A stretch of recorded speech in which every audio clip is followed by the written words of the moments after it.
Everybody be seated, please.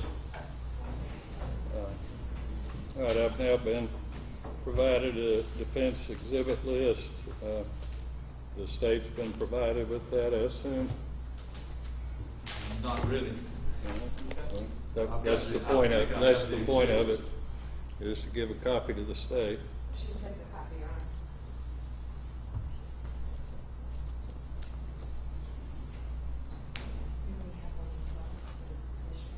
I do have it now. All right. And has the state been given an opportunity to view what's been marked for identification? Very briefly, but we're okay. You haven't? Okay. All right. Let me say something to the audience. It's been brought to my attention that there may have been some effort made to influence the jury. I will tell y'all, if it's brought to my attention that anyone's taken any action to attempt to influence this jury, to make any contact with the jury, to talk to them about anything that relates to this case, you're going to be brought before me, and I'm going to promptly and harshly deal with it. If you want to test me, go ahead and test me. But we've worked real hard to get a jury that would be fair and neutral in this case. I'm not going to have somebody attempt to disturb that and make it difficult for this jury. Right? Let's have the jury in, please.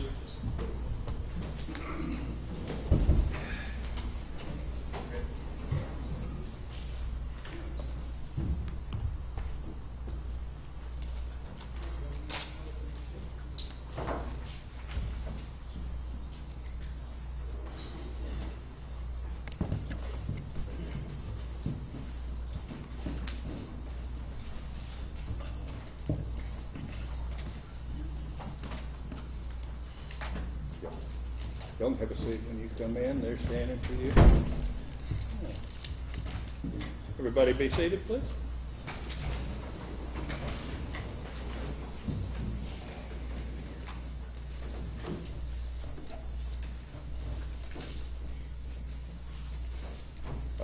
I've been informed that somebody was trying to assist me in my duties on explaining the law to you by handing out a pamphlet to you explaining what I wasn't telling you. I can assure you I'll do everything I can to correctly instruct you on the law. We worked hard to get a fair and impartial jury in this case, and I'm confident that y'all are. Frankly, it disturbs me, and I've had some conversation about people attempting to influence this jury. I can assure you if they get brought to me, I'll deal with it. We had a little pamphlet. How many of you were given a copy of this little pamphlet? I think some of them were put on the cars and somebody was trying to pass them out. You know, essentially all I can say is this foolishness. As I said, I'm going to try to, as best I can, with the input from the attorneys, instruct you on the law properly. Does anybody feel like this pamphlet has affected their ability to be fair and impartial in the case? Anybody concerned about that they can't ignore whatever was put in this pamphlet? Anybody have any concern about that? All right. I'm kind of looking for a nod of the head. Number 7 juror, and I'm sorry, I don't have my list in front of me. Mr. Deves, you have any concerns about any of that? No. Okay. I'm just looking for a nod of the head to make sure you are with me. It's kind of good that this came up because it was something I was considering talking with y'all about anyway. I remind you that at the beginning of the case, I told you that if anyone attempted to influence you in any way, make contact with you in an effort to influence you, it's important that you report that to the bailiff, and I would ask you to do so if something like that has happened or happens in the future. Just on a break, you know, just take the deputy sheriff's side and let him know what has occurred, even though you've rebuked it and not allowed anything to happen. It may alert us that we need to be aware that maybe it went on with someone else that's not as strong and didn't promptly rebuke it. So even an attempt, please let the deputy know, and he'll communicate with me about that. Anybody have any concerns about any of that? All right, thank you. You may call your first witness, Ms. Garcia. Dewey Hatcher. Come.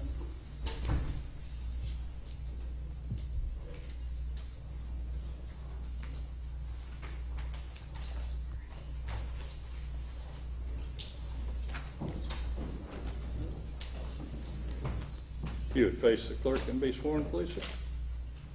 Do you solemnly swear or affirm that the evidence you are about to give will be the truth, the whole truth, and nothing but the truth, so help you God? Have a seat. Slide up the microphone, please, sir.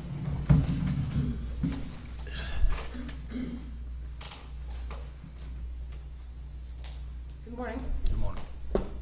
Could you please state your name Dewey Hatcher, Sr., and where do you work? Dix County Sheriff. Are you the sheriff of the county? Yes, ma'am.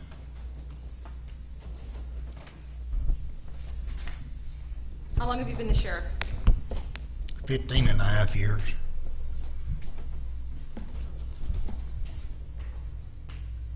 And does that require any, is it an elected position? Yes, ma'am. Every 4 years. When was your last election?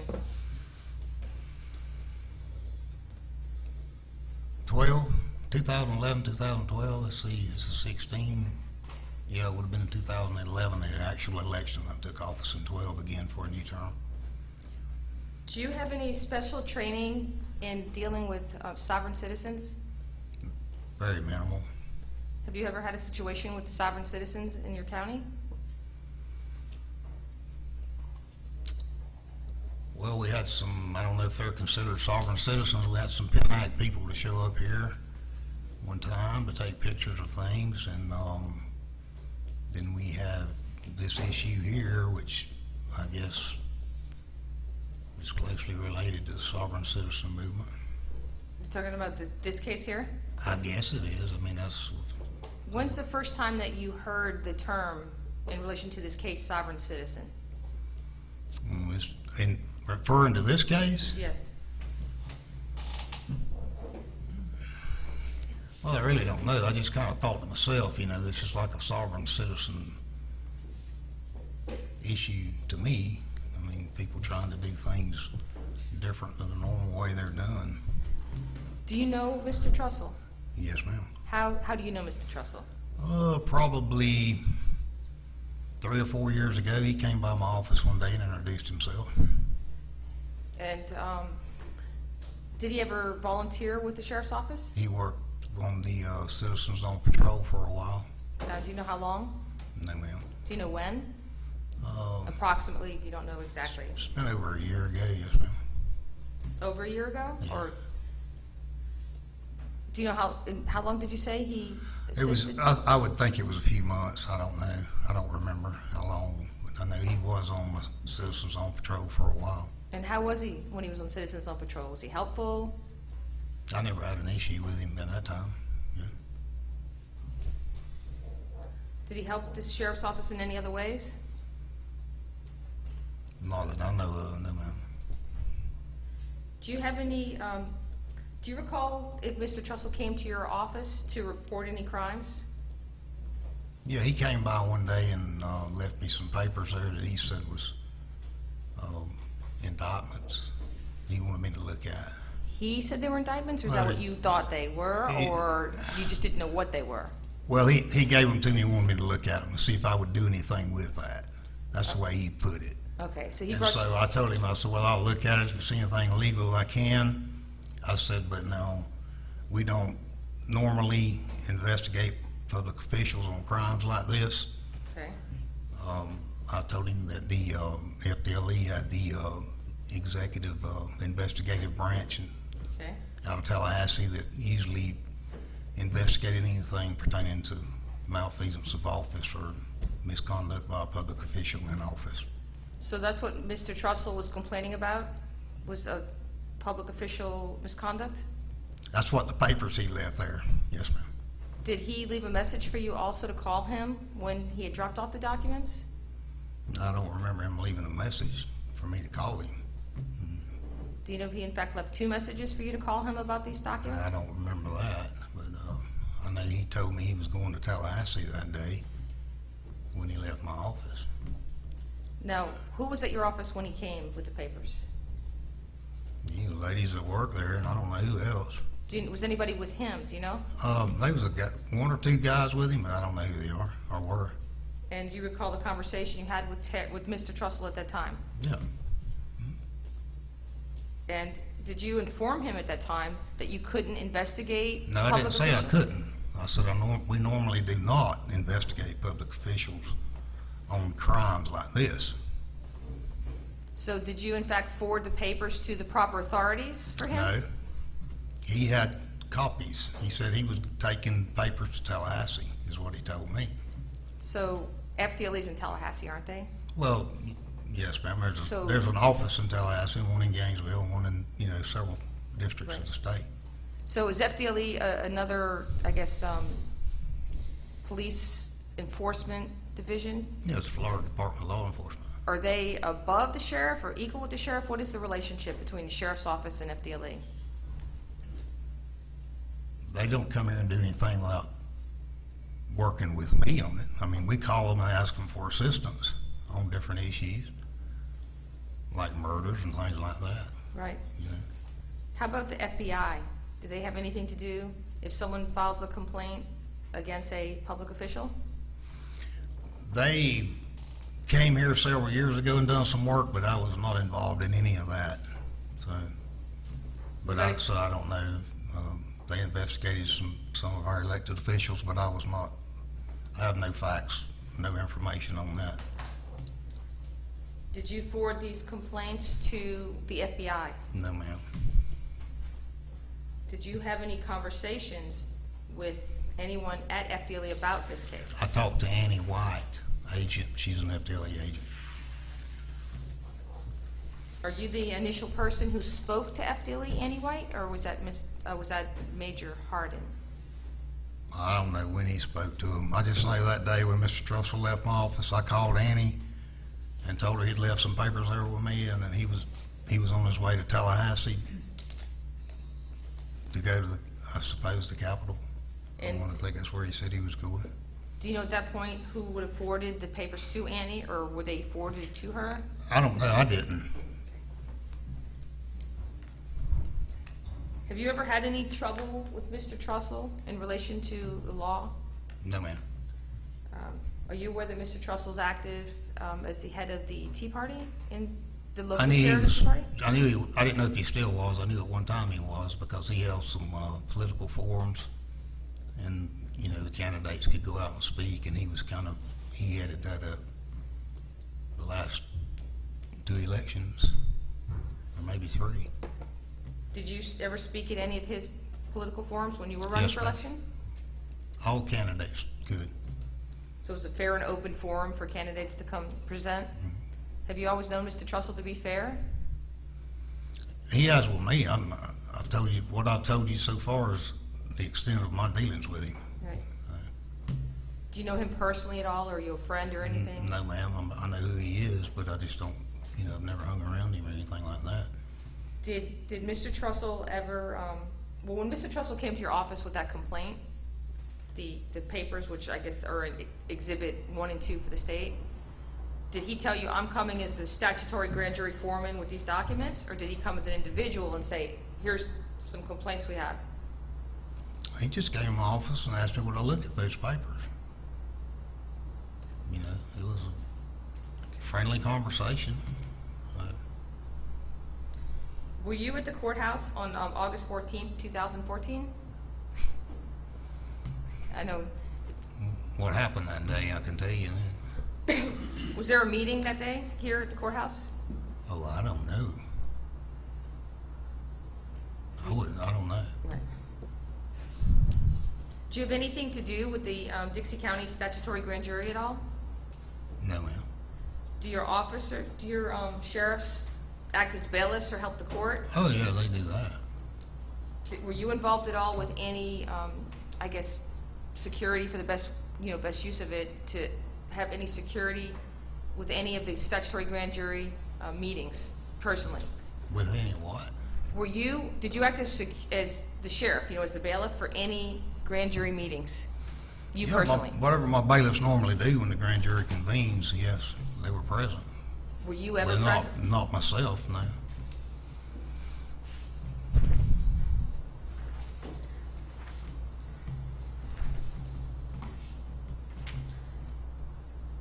Do you believe that people have the right to freely assemble?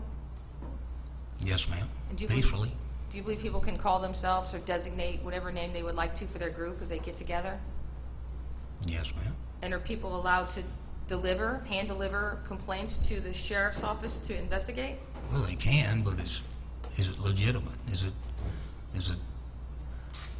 our court systems move slow enough as it is, and then you have things like that come along, it just furthermore slows the process down. What I'm talking about is someone comes to your office, not the court system, since you don't have personal knowledge of the court system, do you? Not much, no. Okay. So as far as I if just someone... know how slow it is. Right. I agree, sometimes it is slow. Someone can walk into your office, though, with a piece of paper and say, I have a complaint, and give it to you, correct? They can accuse someone of a crime. Oh, yeah. So- Yeah, like give an affidavit. Right. So, I mean, it's not a crime for me to come in if I said, I want you to No. see if this person committed a crime and I want him arrested. I'm No. allowed to come to you That's and what we express do my every opinion. day. We take complaints from people.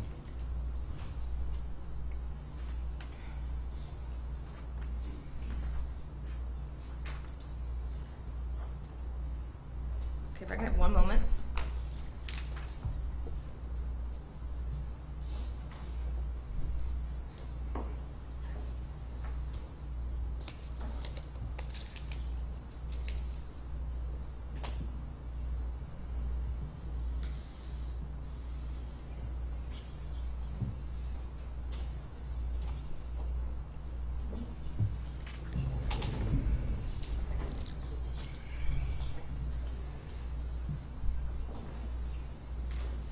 After Mr. Trussell had brought to you the 2 complaints, do you recall him thanking you profusely and saying, thank you so much for helping me in getting this to FDLE? Yes, ma'am. Okay, Your Honor, can we have a brief sidebar? Okay.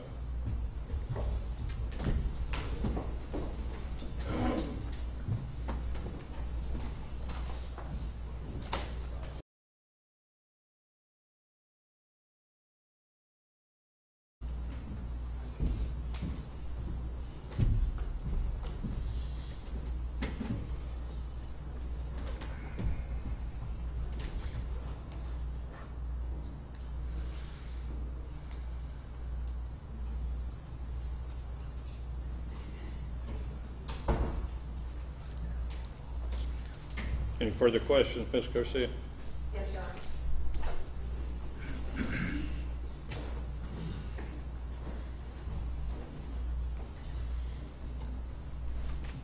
Prior to Mr. Trussell coming to your office on August 14th, 2014, with these 2 complaints, had he come to your office with other documents? Not delivered them to me. Do you recall him coming to your office on August 5th with a complaint about Judge Munkittrick? He didn't talk to me. Did you ever see the complaint that he left about Judge Munkittrick? Thank you. Cross. Yes, Your Honor, briefly.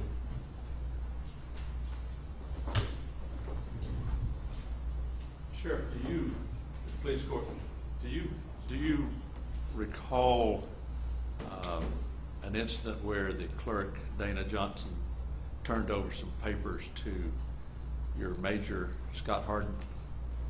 Yes, sir, but I don't remember the dates or anything like that, but I remember she brought some stuff down to him, and Did you ever get an opportunity to see those papers? no, sir.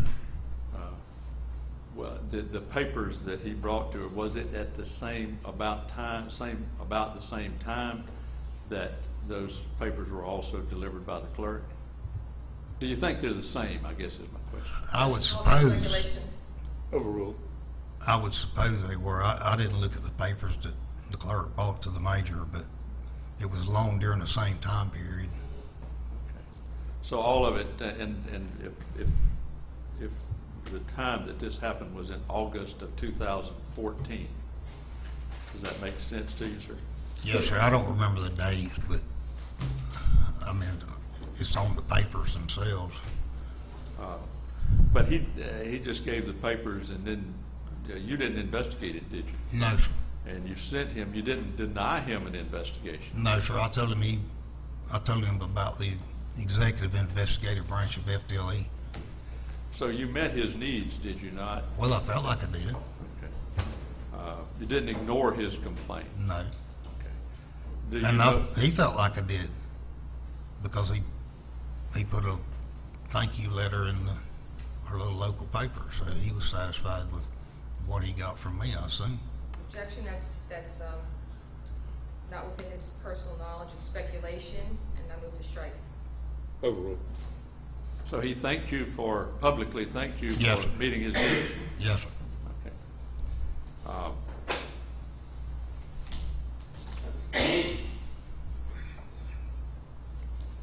When he and did he and if I remember correctly, you testified that when you told him about FDLE, he told you that he was headed there at that time. Yes, sir. He'd already told me he was going to Tallahassee. Okay. Yes, sir.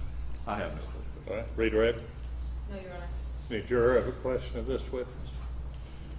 Do we need to keep this witness under subpoena any further? No, Your Honor, he's released. You need him for any reason, Mr. Mayor? No, sir. You're excused. Go about your business. Thank you. Next witness. Major Harden.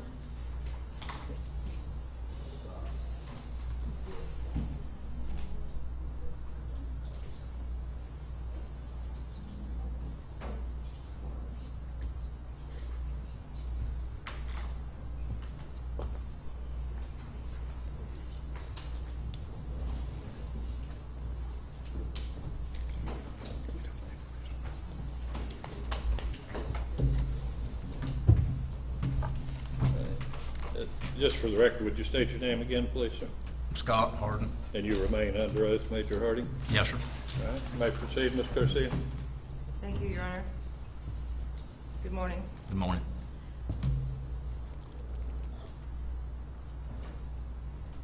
Has the Sheriff's Office ever had any trouble with Mr. Trussell in the past? What do you define as trouble? Has he ever been arrested by the Sheriff's Office? Yes, ma'am. Mr. Trussell has been arrested by the Sheriff's Office? No, I'm sorry. Let me clarify that, except for this case. Because Oh, I know okay. he was arrested in this case prior to this Okay. case, okay. As far as not in relation to this case, I'm not aware of any arrest, no, ma'am. And how long have you known Mr. Trussell?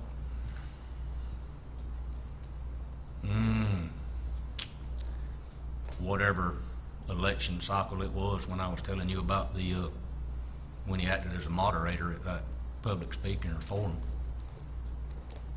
Are you an elected officer, or are you appointed, or are you hired?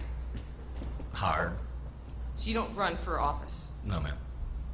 So you've never had to go to one of his tea parties as a candidate to speak? As a candidate? Yes. No, ma'am. But you've attended them? That may be the only one I went to.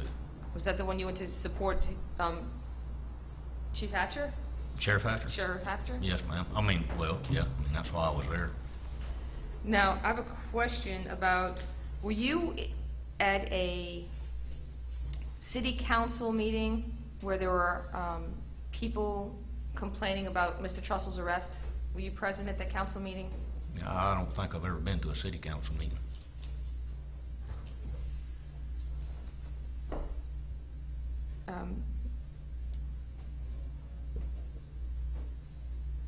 Do you know what a sovereign citizen is? I wouldn't know I guess, probably the Department of Justice's exact definition for it, but Have you does Mr. Trussell have a lot of supporters that come here from out of the county? I mean, we've noticed several people that appear to be from out of the county or non-residents. I think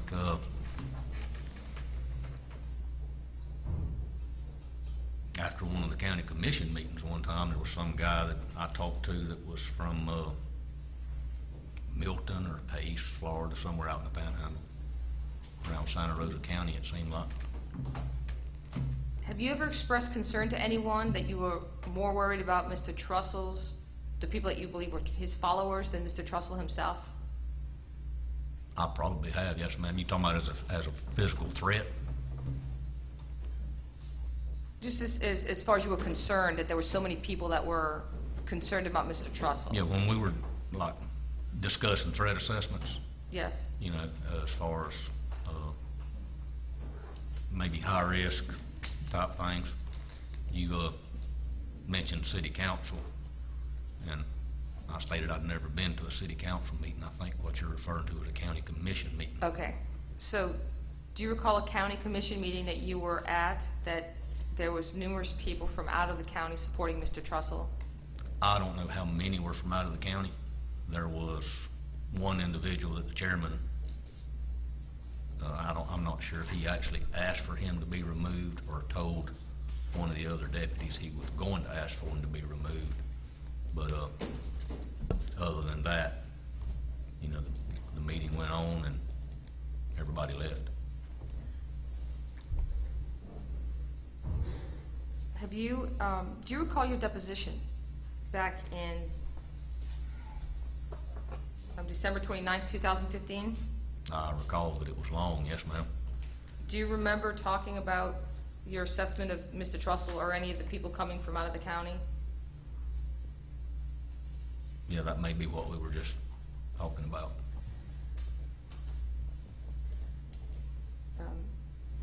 Do you know the sovereign citizen, if there's something called the sovereign citizen movement throughout the country that the sheriff's watching for? I don't know that they title it sovereign citizen movement. There are, I guess, several different groups and things that adhere to some different ideologies. Has this county, in Dixie County, has there ever been any issues that concerned any threats with any sovereign citizens? When you say issues, what do you mean? I guess, has Dixie County ever had a concern about sovereign citizens before? Whether you had to arrest someone or be concerned about it? Or is this the first time that you were ever concerned? That's several questions, Yeah. Ms. Garcia. Let's ask him one question at a time, please. Okay. When was the first time that this county was concerned about sovereign citizens?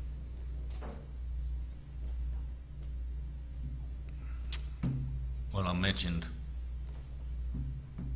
in earlier testimony about the one time that the individual came in several years ago. At the time, none of us had even been made aware of any sovereign citizen movement or how their ideologies worked or anything like that. So there wasn't really any concern. He said what he had to say, and I said what I had to say, and that was the end of it. Since that time, we've been notified one time that I'm aware of an individual that has been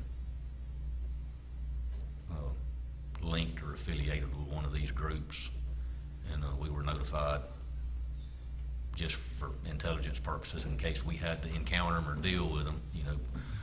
And I'm not saying all individuals, but some of those that have identified themselves with some of these groups are just like anybody else. They can become violent during different encounters, and you know, likewise people that aren't in these groups can become violent at different times. So that was the only reason, is you know, the reason for the violence may be based on the ideology, not necessarily, you know, sometimes somebody's high on drugs and they're violent. So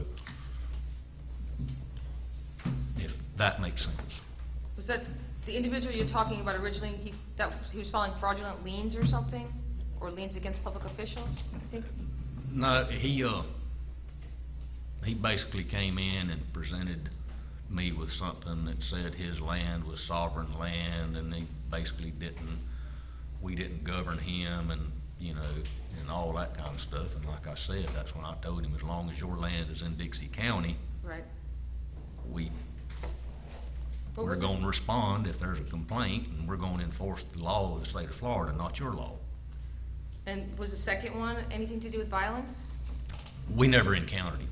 They just, the St. Petersburg Police Department, detective down there just called me and said, hey, you know, if you go to this address, blah, blah, blah. And that's been quite some time ago too. Matter of fact, I think that was quite some time before all of this incident occurred. So based on knowing Mr. Trussell, he's not really who you're concerned about. You're concerned about the outsiders that come to the county? Well, I'm concerned about anybody that might be alleged to violate any law, but as, you know, if you're talking about concern as in precautionary because of threats of violence or something like that, you know, no, I've never felt that way about Mr. Trussell, no.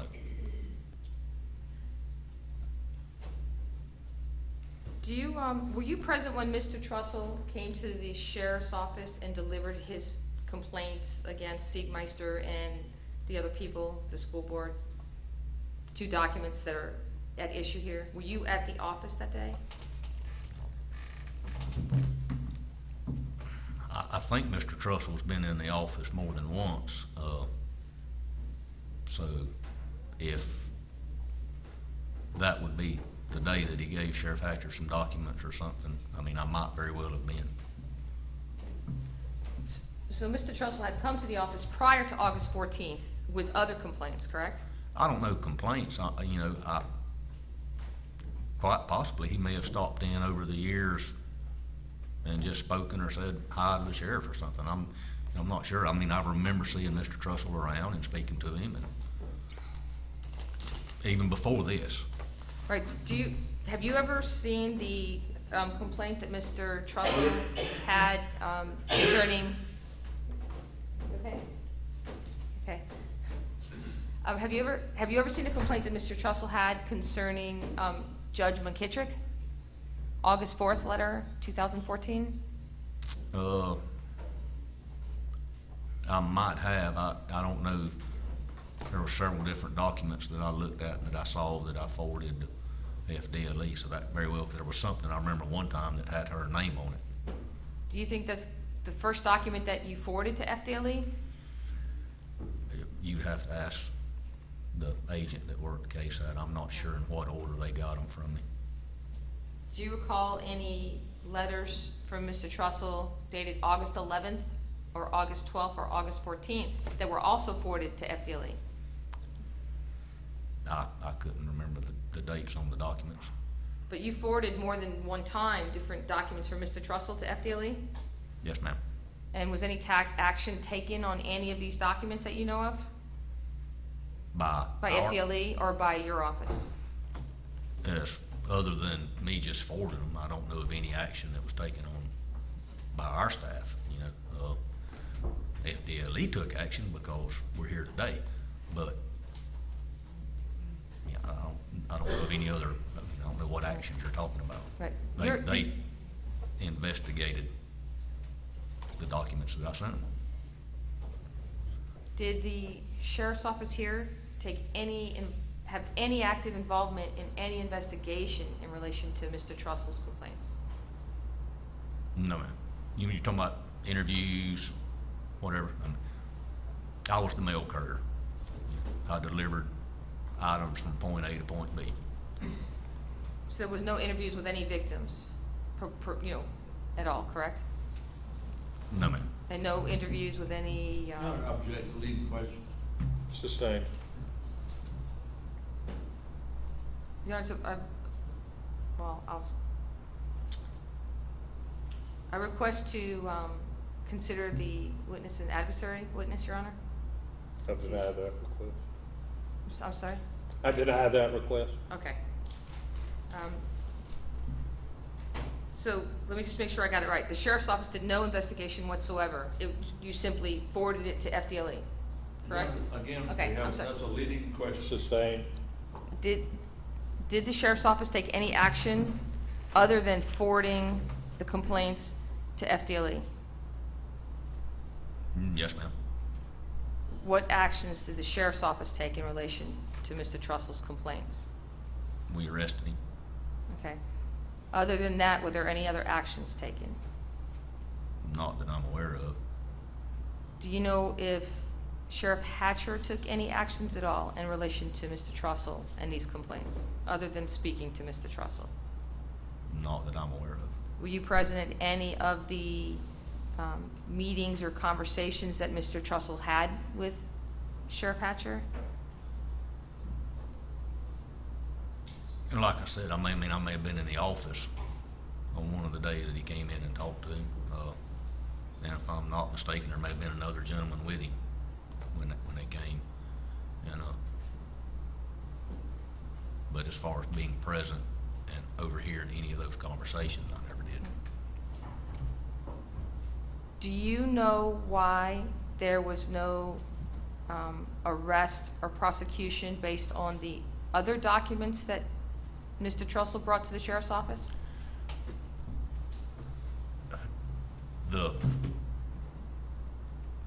Annie White with the Florida Department of Law Enforcement that I initially contacted, she discussed with me the statute. I don't remember the statute number, but you know, some of the documents apparently didn't meet the criteria to be a violation of the law, and some of the documents did meet the criteria to be in violation of the law. And I'm assuming that that's why charges weren't filed based on all of the documents. Are you familiar at all with the laws that Mr. Trussell's being charged with? I've never even read that statute. So has anyone ever been arrested or prosecuted under this law in Dixie County that you know of? In Dixie County that I know of, no, ma'am. If I can ask one question, Your Honor, for one moment.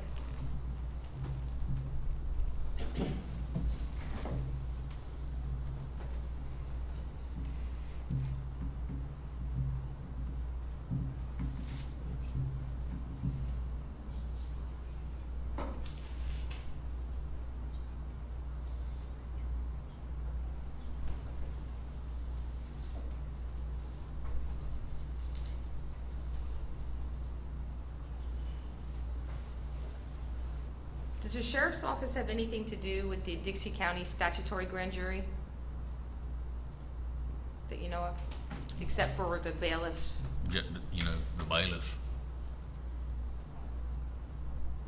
I mean, we've testified before grand juries before on, you know, on different cases that have gone before the grand jury. So if Mr. Trussell had a complaint concerning the grand jury proceedings, what would you have done with that complaint if he brought it to you?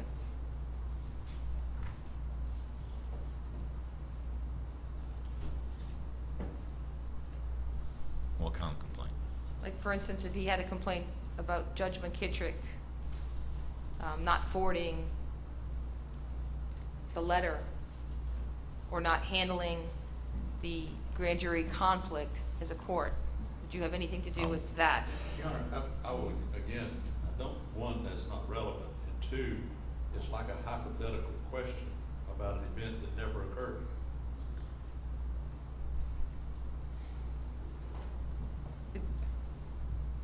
It deals with exhibits. Sustain the objection. Ask a new question, Ms. Garcia. When Mr. Trussell had an issue with what happened with the grand jury and came to the sheriff's office, would the sheriff investigate that or consider it someone else's jurisdiction to deal with it? It's according to what the complaint was. So if it was a criminal complaint, the sheriff would look into it? If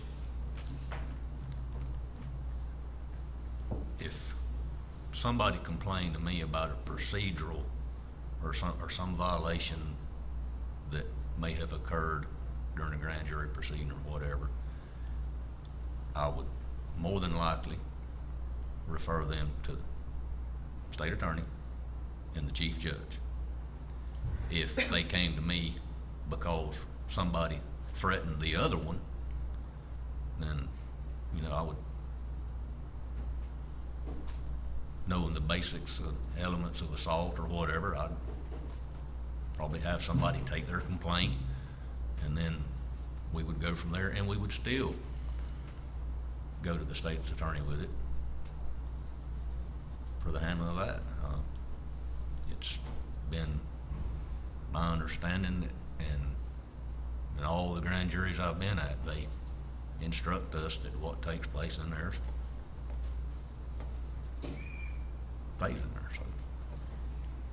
Were there any envelopes delivered to the sheriff's office that were addressed to the grand jury foreman from after April 2014? There very well could have been. Do you have any independent recollection of receiving an envelope directed to the grand jury foreman? Specifically what all I received, you know, no ma'am.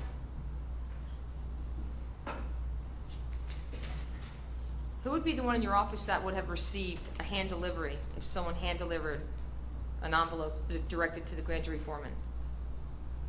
If you didn't see. Well, it's according to who's there and who's busy and who's not busy.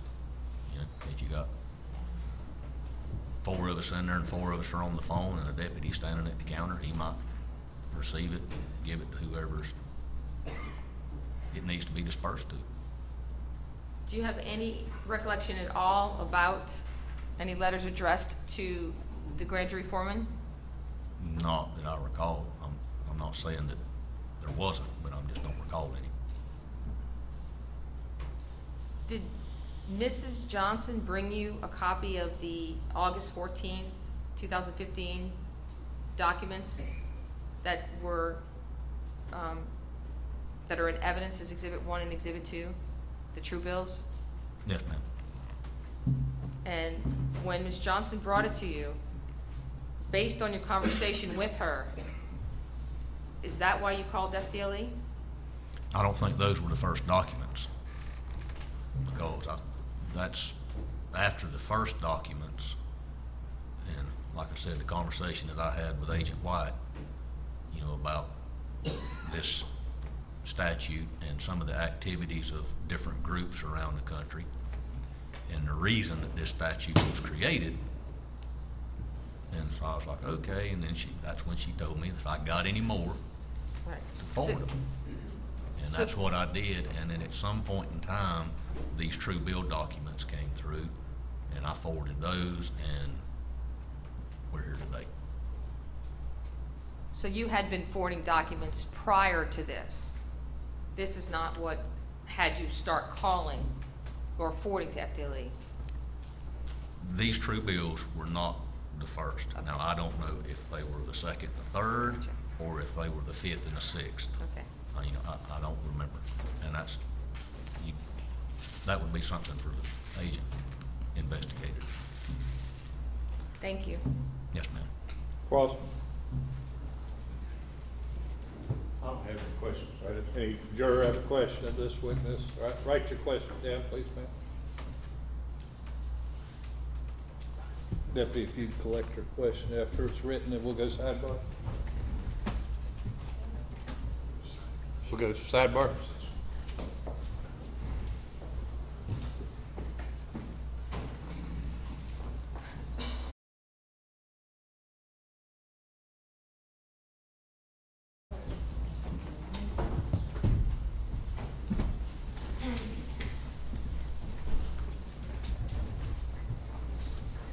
Do I stay here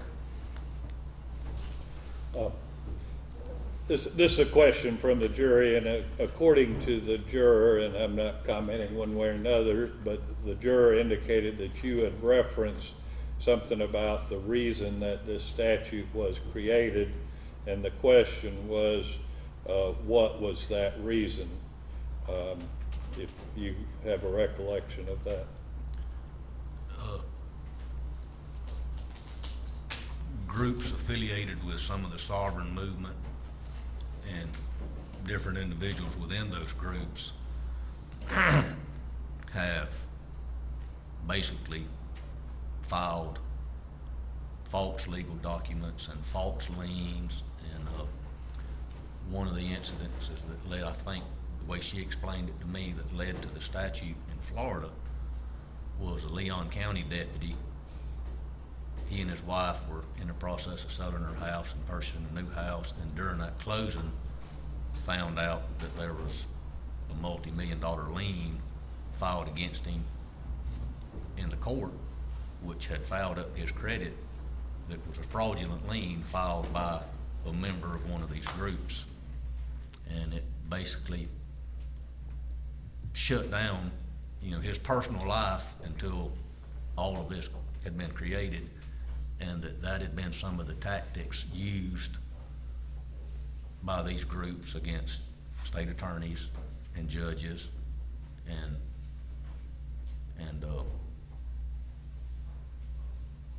officers.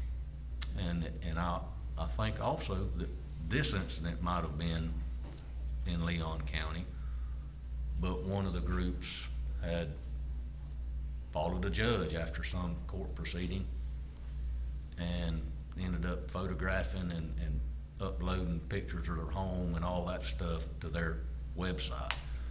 So it's basically used as an intimidation or a threat tactic against public servants. The motive behind it, I don't know. You know, there's speculation among us, some of us in law enforcement, that the reason is strictly to intimidate or possibly prevent us from doing our jobs at some times. And that's how it was explained to me that, you know, Florida jumped on and either came up with this statute or rewrote it to include these types of things so that public servants could do their job without unwarranted, you know, claims and things like that against them. Any follow-up, Ms. Garcia? Yes, Your Honor.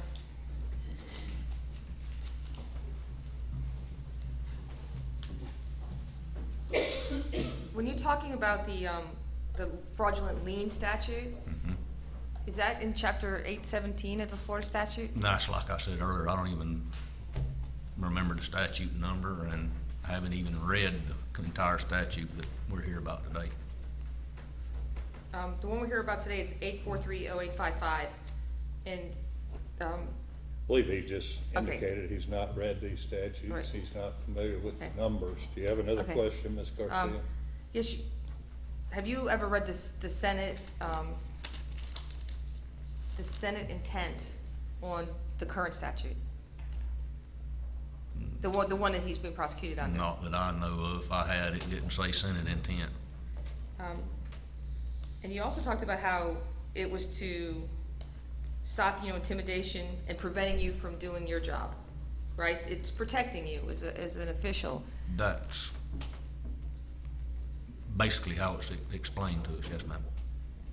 And the way the lien, I think you said the way that the lien affects them is that it's in the official records, right? So if someone files a fraudulent lien in the official records. Again, I would object to leading questions and testify.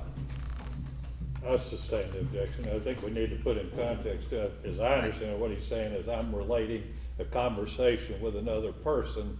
This is what they told me, but your questions don't seem to be going there, Ms. Garcia. So I'll sustain the objection.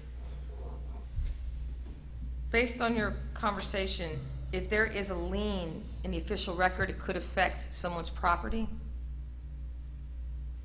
Or your credit report and credit history in the attempts to get property. Right. So if there is a document that's sitting in a drawer, in a file that's not an official record or not filed, that wouldn't affect your property, would it? Your Honor, again, that's the argumentative and testifying object to the question form of it. I think it's outside the scope of the question from the jury and the answer that he gave as to the question from the jury. So I sustain the objection. Do you know if this statute was written in relation to documents that are not filed or in the official records? The only thing I know about why the statute was written was what I just explained to the jury. Thank you. Yes, ma'am. Anything further, Mr. Davis? No, Your Honor. All right, you can step down. Do we need to keep him subject to subpoena any further? Not in the state. No, Your Honor. All right, you're excused. Go about your business. Thank you for being here. Call your next witness.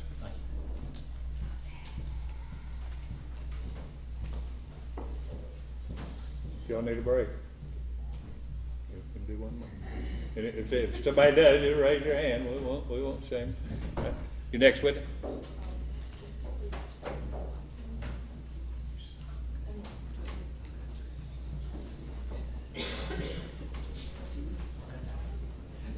Let's take 10 minutes.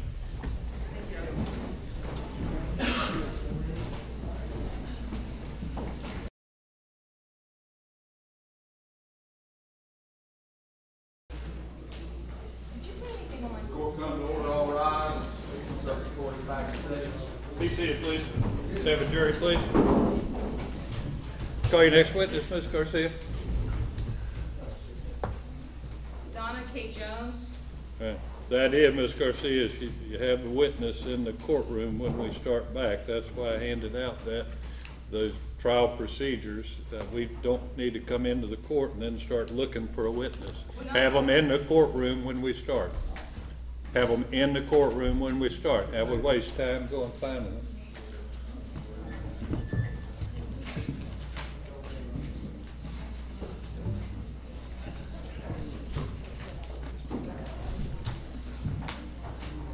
All right, we need a Donna Jones. Come on up here, please, ma'am. Right up here.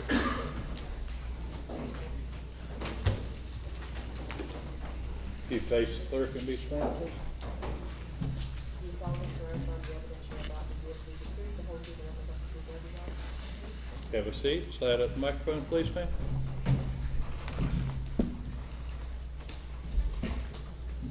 Good morning. Good morning. Could you please state your name? Donna K. Jones, And Donna, where were you working in July of 2014? in Judge McKittrick's office, And what was your position with Judge McKittrick? her judicial assistant.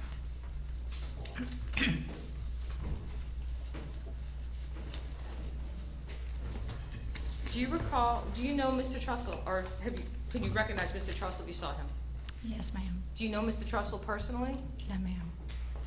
Have you had any problems with Mr. Trussell? No, ma'am. Do you recall Mr. Trussell, Your Honor, if I may have exhibits 1, defense exhibits 1?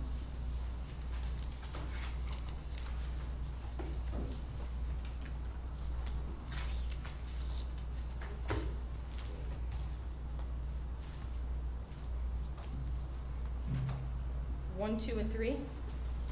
The clerk handles the exhibits, Ms. Garcia.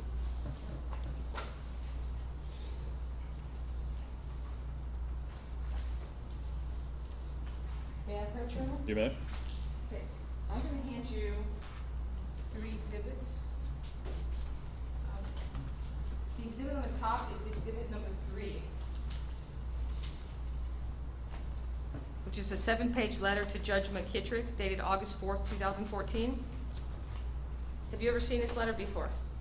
I know that Mr. Trussell brought a document into the office to give to the judge, but as far as I recall, if this is the exact one, Did you, but he did bring in a document to give to Judge McKittrick. do you recall him coming in on August 4th of 2000, or August 5th, I'm sorry, of 2014? Yes, he came in the office, but I'm not sure what date, but he did come in the office and bring a document for the judge. And when you received the document, What did you do with it? I gave it to the judge. And what did the judge do with it? I have no idea. What was your normal procedure with her when a document is brought to the chambers for her?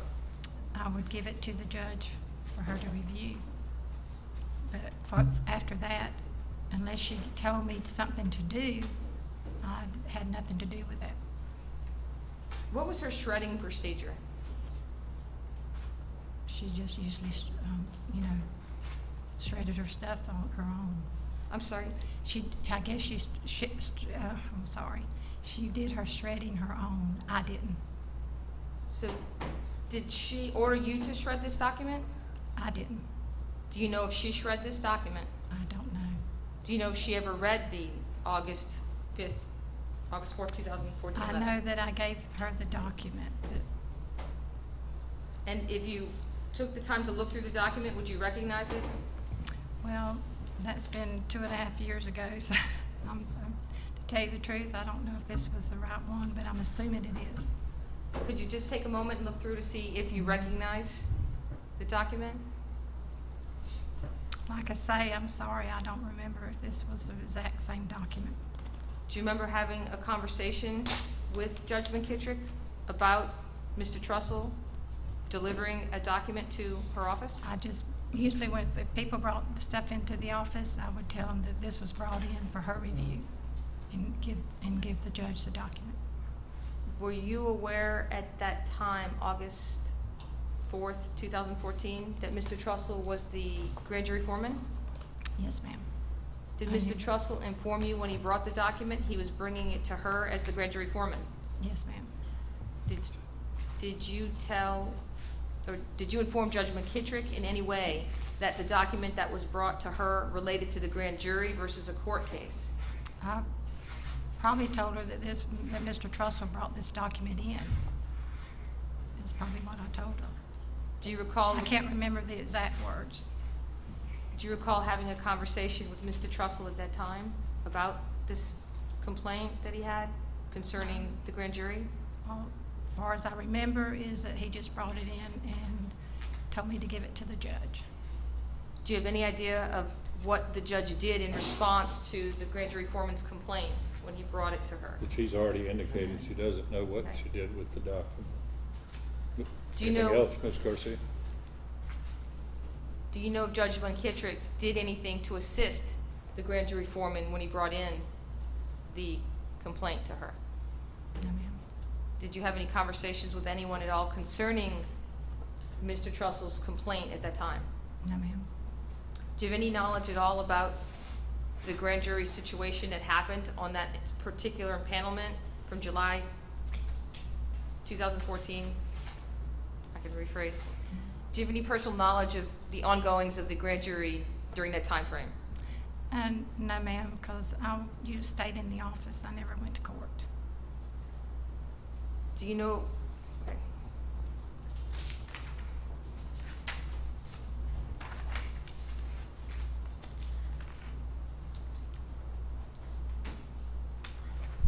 How do you deliver the documents to Judge McKittrick? Do you put them in an outbox, or do you hand deliver to her? It's been answered. I don't think this particular question has been asked, but I agree several of the questions have been asked repeatedly, but exactly how she delivered it, I don't think was asked. You can answer that question, ma'am. Okay. Just your procedure. Okay, my procedure if she was in the office, I would take it in to her. And if she wasn't, I would lay it on her desk and tell her. Do you recall what you did on this particular day? I do not recall. Can I have just one moment, Your Honor?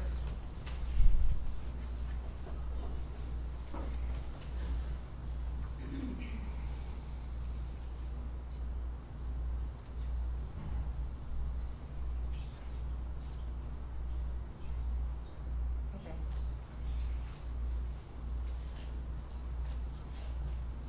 I have no further questions at this Cross. point, Your Honor. No questions. Any juror have a question of this witness? Right, you can step down. Any reason for us to keep her further? No, Your Honor. State need her for any reason? No. If you're excused, go about your business. Thank you for being here. Call your next witness.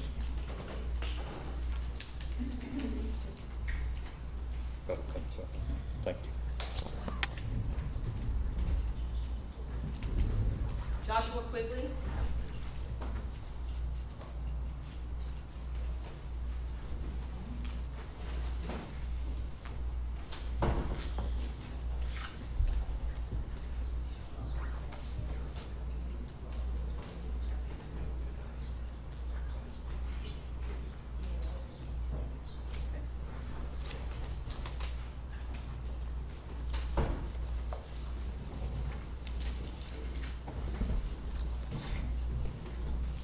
If you face the clerk and be sworn, please, sir. Right here. Do you solemnly swear or affirm that the evidence you're about to present will be the truth, the whole truth, and nothing but the truth, so help you God? I do. Have a seat. Slide up the microphone, please, sir. Thank you.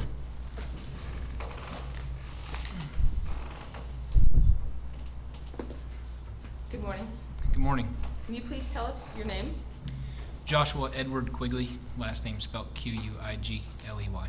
And Joshua, Mr. Quigley, where do you work? I am currently employed with the Florida Department of Law Enforcement as an inspector. And what do you do as the inspector? Currently, I'm assigned to FDLE's Protective Operations Section, which provides the security services for the governor and the First Family. And were you working in that same position in August of 2014? Yes, ma'am, I was. How long had you been at that position prior to August 2014? Probably only a couple of months. I previously served on the detail from the time I was hired in 2012 for 2 years.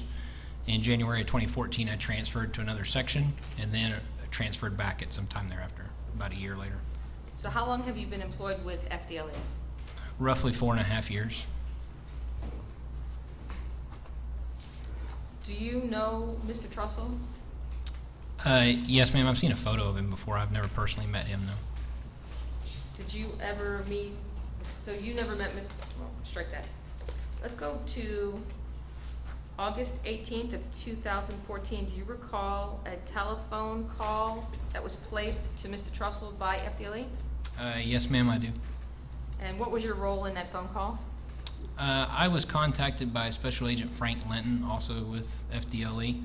He works in the Tallahassee Regional Operations Center. He was investigating a case. He contacted my office and asked if I would come down and sit in with him on a telephone call that he was going to conduct with Mr. Trussell. And in a telephone call, Mr. Trussell, did you hear any statements that gave you any immediate concern for the risk of the governor's safety or security? No, ma'am, none that I recall. So at that point, did you determine that you needed no more involvement in this case? That is correct. I determined that at the time, based on the conversation and the context of the conversation, I did not detect any apparent immediate threat to the governor. And did you have any conversations with the governor about this case? No, ma'am, I did not. That is not our standard procedure. Thank you. I have no further questions. Cross. No questions, Judge. All right, any juror have a question of this witness? All right, if not, you can step down. Do we need to keep him any further?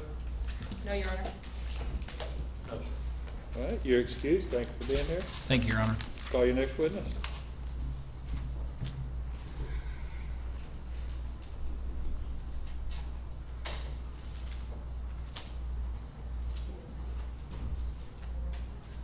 Annie White, Your Honor?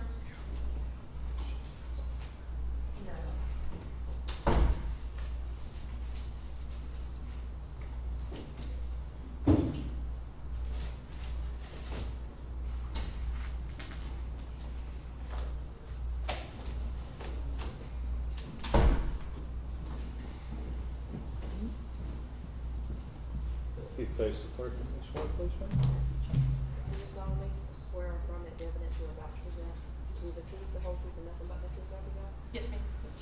Have a seat. Slide up the microphone, please.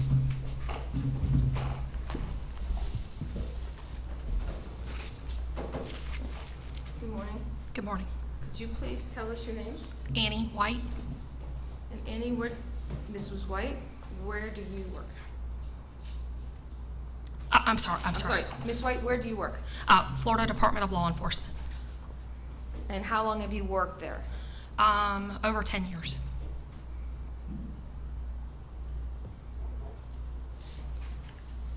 Where did you work prior to the, Florida Highway Patrol, and for how long? about a year and a half. What is your position with FDLE today? I'm a special agent supervisor. I'm sorry? A special agent supervisor. Do you supervise any particular division? Yes, ma'am. I have domestic security, mutual aid, intelligence, special operations. And do you have any joint task forces with the FBI? Yes, ma'am. And what task force? The Joint Terrorism Task Force. I'm sorry? The Joint Terrorism Task Force. Did the FBI have any involvement in this matter at all? No, ma'am. Had you ever investigated, strike that, were you working for FDLE on August 4th, 2014? Yes, ma'am. Were you forwarded any documents from either the clerk of court here or the sheriff's office in relation to Mr. Trussell? Yes, ma'am. Eventually, I came into possession of documents. I believe they actually went to my supervisor, Assistant Special Agent in Charge, Keith Wilmer. I believe is how they initially came to the department. Okay, Your Honor, if I may get Exhibit 22, Exhibit 3.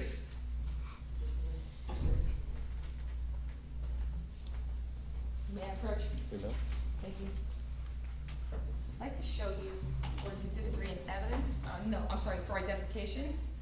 Could you tell me, have you seen this document before?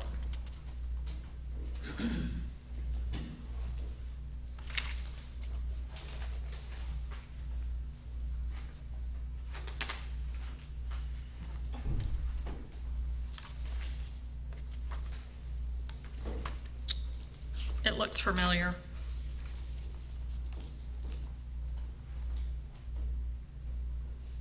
Does that appear to be, is it an August 4th or August 5th letter? August 4th. August 4th letter. And is that from Terry Trussell as the grand jury foreman to Judge McKittrick? Yes, ma'am. Do you recall how you first would have seen this document? No, ma'am, I don't.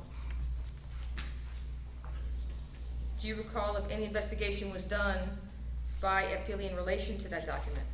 No, ma'am. Do you know why?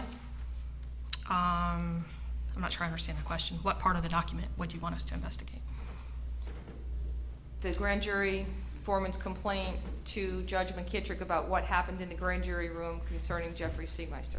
We would not investigate this. This is something for the judicial system to handle. If there's a judge sitting in a proceedings, just like today, and I don't act appropriately, it's the judge's obligation to correct me or take whatever action he deems necessary.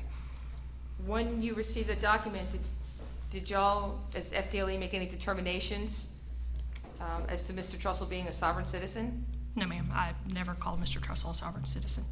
So the FDLE does not consider Mr. Trussell a sovereign citizen? I don't know of anyone that said Mr. Trussell is a sovereign citizen. A sovereign citizen is an ideology. We don't look at ideologies. You could have several ideologies. That is not our job to determine if your ideology is correct or not correct. We look at crimes and whether those crimes are something that we can investigate. Do you recall receiving any other documents from Mr. Trussell called bills of information in August? I never received any information from Mr. Trussell. Well, did you get forwarded from either the sheriff's office or the clerk's office any other documents by Mr. Trussell that relate to the grand jury, the statutory grand jury? Yes, ma'am. We received documents from the sheriff's office, and those were provided to Special Agent Frank Linton, the case agent, to investigate. What was your involvement? I'm the supervisor over that unit, So Frank Linton is the, case agent. so he would be the one who wrote the reports and, Correct. Yes, ma'am. when you originally, were you involved at all in determining if charges should be filed? No, ma'am. Were you on the telephone call on August 18th of 2014 that was made from Frank Linton to Terry Trussell? Yes, ma'am, I was. Was it determined based on that phone call? Or, let me straight that. Was it determined based on that phone call? Well, actually, was Joshua Quigley also Yes, listening ma'am. to the phone call? Yes, ma'am. Was it on speakerphone? Yes, ma'am. And was it determined by FDLE that there was no immediate threat to anyone of being arrested? We were investigating whether those, Hold on a second, I'm sorry. I was going to object to that being a leading question. I'm a little concerned with the phraseology of the question. Would you ask the question again, Ms. Garcia? I don't remember the exact wording, but Well, I think there was a little problem with it, so Right. why don't you I'll reword it? rephrase please? it. I think, was there any immediate concern of an arrest to be made by Mr. Trussell or anyone from the assembly that called themselves the common law grand jury? there was a concern of what the intentions were. Yes, ma'am, there's a concern, or I wouldn't have even been looking into it. So was there a concern of an immediate arrest by anyone after the phone call? Or was that quelled? Was it? That was our That's concern. very ambiguous, Ms. Garcia, as to what that question means. Would you rephrase, Okay. please? Did Joshua Quigley at that time just determine that there was no immediate concern for the governor? We often receive threats on the governor, and we triage them. I am a lot less versed and familiar. I don't do protective operations. Mr. Quigley, anytime there's any issues with the governor, he is there to assess them and to go back and triage them. I didn't have any particular conversation with him on this is a level 1, a level 4, that such. They were made aware of it so that they're aware of it, the situation, but I didn't have a discussion with him on, there's an immediate threat to go arrest the governor. But we took this serious and we continue to investigate it. So whenever the governor's name is mentioned in anything, pretty much, FDLE will investigate to make sure. No, that's not what I said. If there are threats to do harm to the governor, to affect the governor's position as a public official, we look at that. That's our job. One of the statutory requirements of FDLE is to provide security for the governor of the state of Florida. Do you know the status of the 2 true bills dated August 15th, 2014? Could you clarify what you mean by the status? Do you know if they're actually filed in a court file anywhere? I don't know. No, ma'am. Do you know if they're actually recorded in any official record anywhere? I don't know. I haven't physically come and examined the records here. No, ma'am. When you initially investigated, did you do it assuming that these documents had been filed or recorded somewhere? Again, Frank Linton was the case agent, and I know that he had investigated that part of it about where these documents went, so he would be a better answer of that question. Did you ever learn after the initial investigation and arrest that the documents weren't where they were represented to be? No, ma'am. Did you ever see the blank pages that are in the official records? No, ma'am. Again, I've never come here and examined the official records. Do you recall being questioned about the blank pages at your deposition? I don't remember. That deposition was over 6 hours long. I don't remember.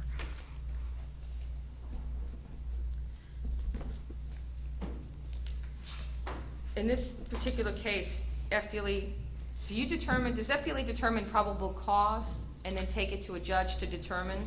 No, ma'am. What does FDLE do? We gather the facts. We present those facts we have a legal counsel at our office who was a former prosecutor. We have regional legal advisors. We collect the facts. We do have our legal guide us during investigations routinely. We present that information to the state attorney's office for them to determine that there is probable cause on some situations. But ultimately, it's up to the judge that signs the probable cause affidavit to determine if they feel there is sufficient probable cause to go ahead and issue an arrest warrant based on the information, the facts that we provided them. So in this particular case, then, FDLE's role was fact-gathering, not to determine if there's probable cause? That's our role all the time, is to gather the facts. So it would be a judge's decision at that point, based on the affidavit created by FDLE? That's correct, yes, ma'am.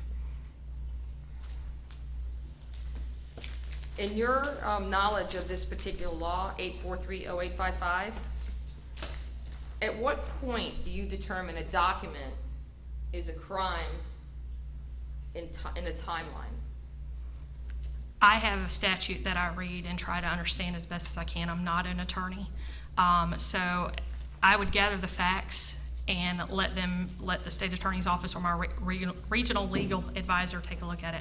I receive documents almost weekly that I don't know if they're simulation of legal process or not. I don't have an expertise in that area. So what I do is I provide those to my regional legal advisor for them to review and determine that. We also seek guidance from the state attorney's office, especially with this statute. It was a fairly new statute, and like I said, I'm not an attorney. Have you ever investigated a crime under 8430855? Yes, I have cases that I per se have not been the case agent on that, but our agency has investigated them. Before or after this investigation? I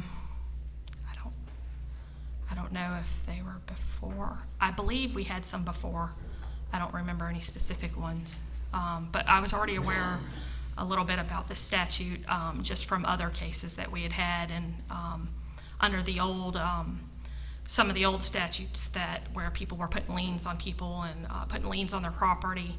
I had definitely worked cases under that statute, but I don't know about under this statute if it was before or after or during the same time. Right.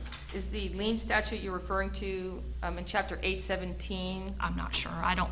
There's so many statutes. I Right. have a quick reference guide at my desk, and I know where to look up the statutes so that we can, examine them more. But I don't know them off the top of my head. Right. Did Mr. Trussell file or record any fraudulent liens against anyone? Not to my knowledge.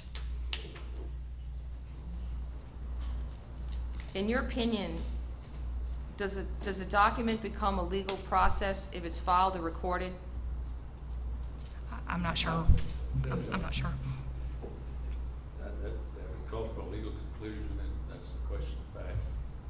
I think she said she doesn't know anyway. Yes, sir. So I guess that's the answer. Do you recall being asked the question at your deposition, at what point in time did you determine that this document would have become criminal? I don't recall the specific question, but I'm sure you asked me that.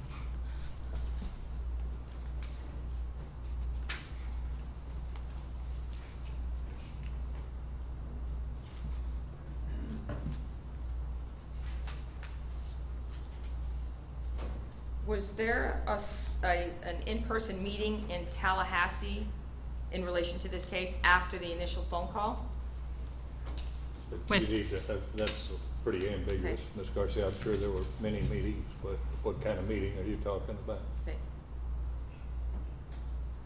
Subsequent to the August 18th phone call, to August 18, 2014, was a meeting scheduled in Tallahassee with a Hagan Smith, a Roger Dowdell, and a Pat Cranwell in relation to Mr. Trussell.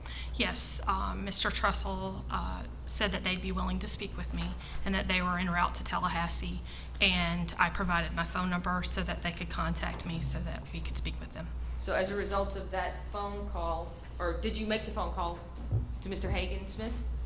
I believe he called me. I provided my phone number to Mr. Trussell. And as a result of that phone call with Hagan Smith, did you set up a meeting in Tallahassee, I think on August 21st, 2014? No, ma'am.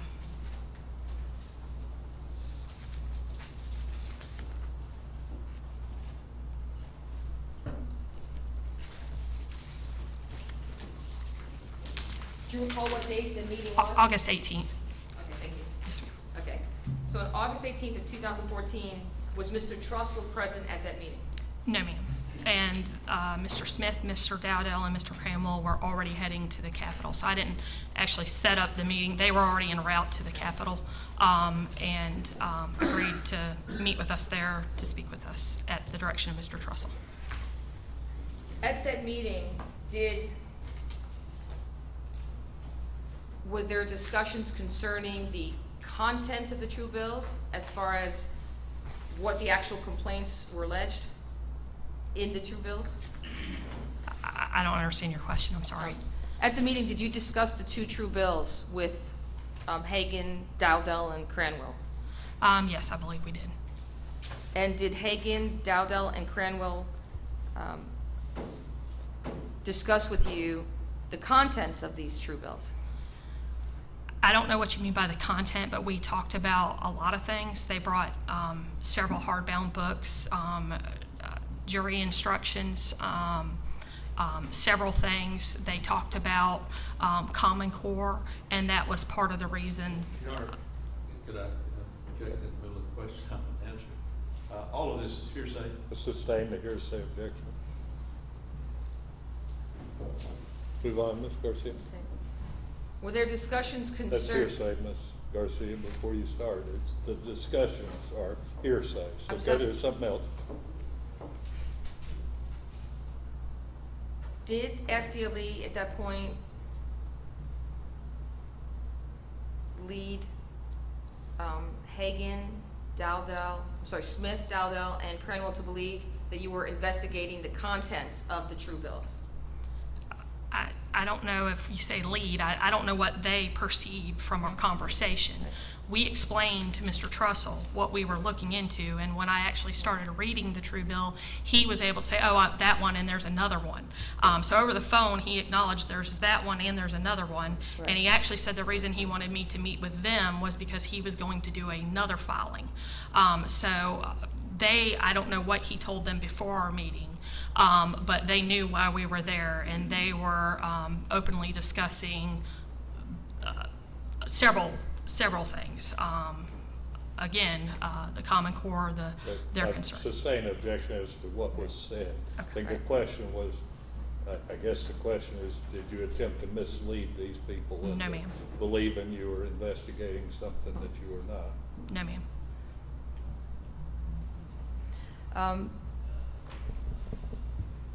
At that time, without telling me what the discussion was, did you have a discussion for over an hour concerning the Constitution and different other issues in relation That's to? just another way of asking what was Yeah. discussed, Ms. Garcia. Move on, please.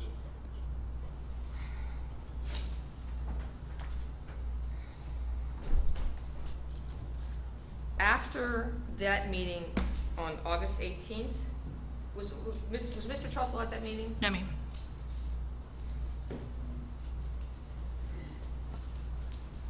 And was that meeting recorded? Yes, ma'am. Was there a subsequent meeting in Dixie County here in the Sheriff's Office on August 20th, 2014? Yes, ma'am. And was Mr. Trussell present at that meeting? Yes, ma'am.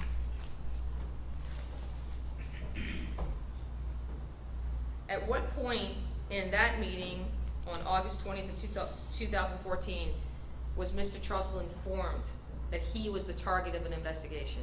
At the beginning of the meeting, it was explained that we were investigating the simulation of legal process. He was informed that he was not under arrest and he was free to leave. And did Mr. Trussell voluntarily stay? Absolutely, yes, ma'am. And did he explain to you what his complaints were about concerning the Common Core and the statutory grand jury? Dowdell and Mr. Smith all collectively explained several issues that they had.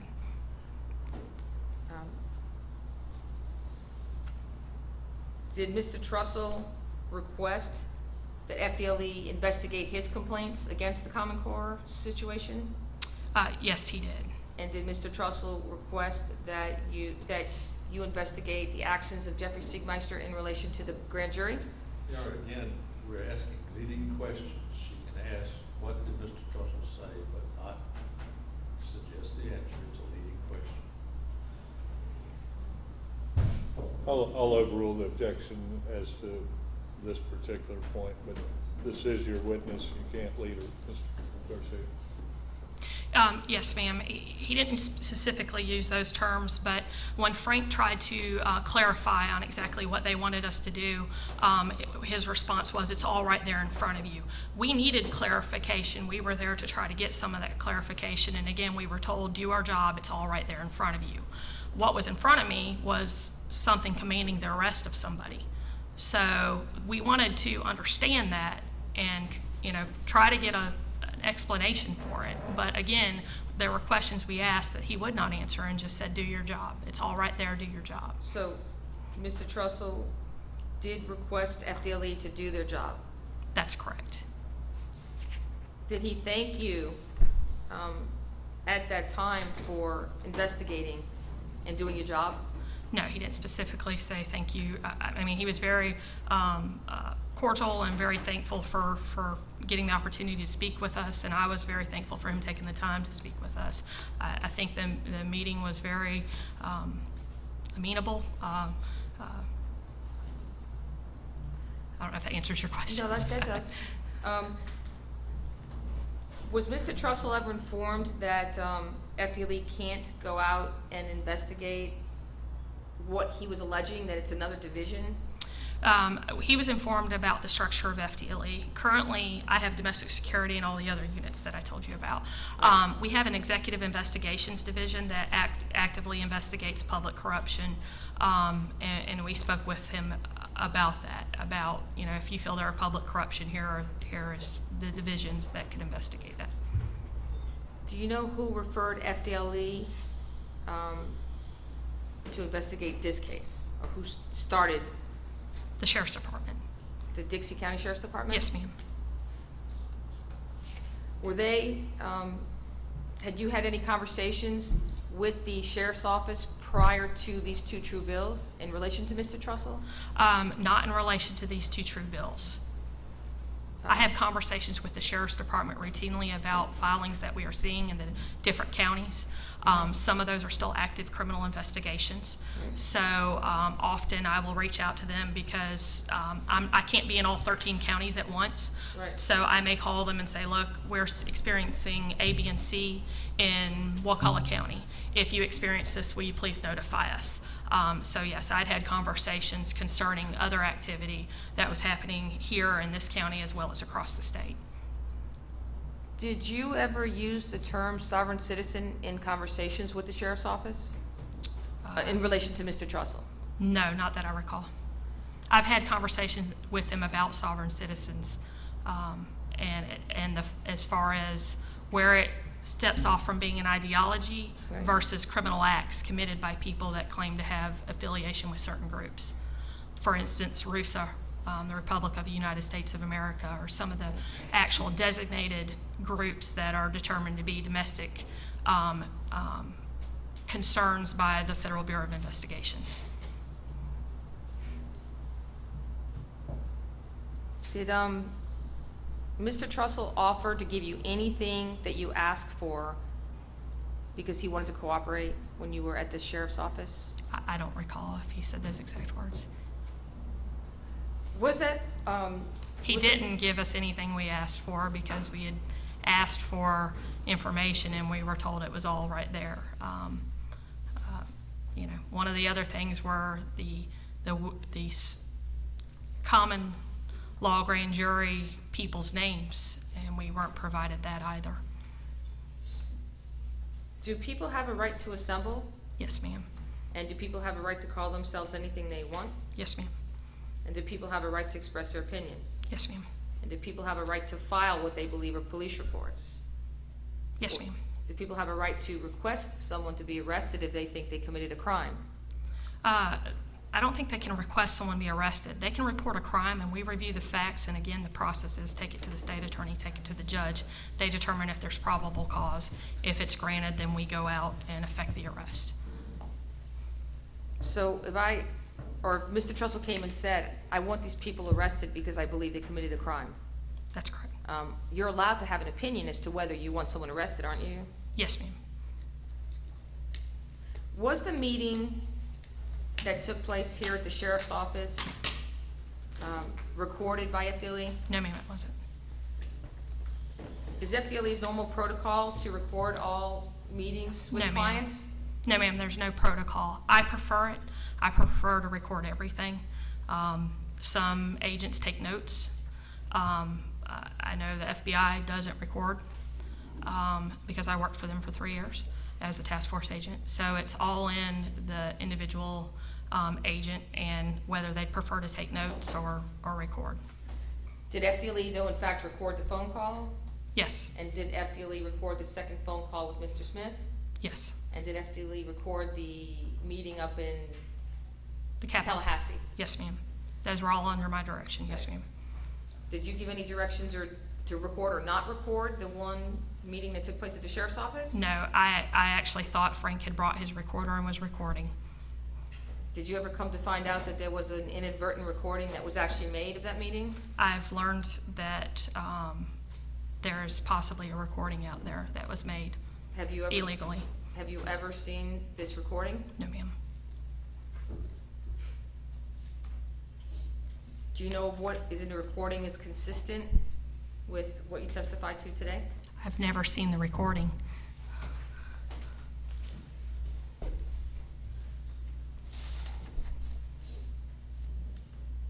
Why did Mr. Trussell's if Mr. Trussell's complaints in the two true bills were taken by FDLE as his complaint, would that have gone to the Executive Investigations Division? Likely, if he had came and reported concerns, executive investigations would have been the one that he spoke with. Would FBI have had anything to do with investigating those claims? I don't know. I didn't work public integrity. At FBI, I worked terrorism. Did Mr. Trussell continually request help from law enforcement in helping him with his complaints when he was with you in those interviews? No, ma'am, not that I recall. Did Mr. Trussell ever express any intent to do any violence to anyone? No, ma'am. And did he thank you for your offer to help in relation to his complaints? Mr. Trussell was very thankful for us speaking with him and taking the time to sit down and listen to him. Okay, one moment, Your Honor.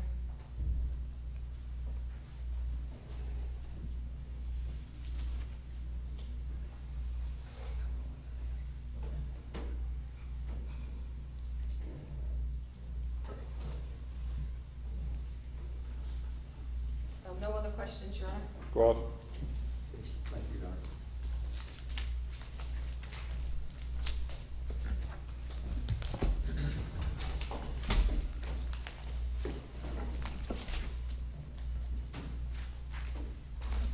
Your Honor, should I give this back?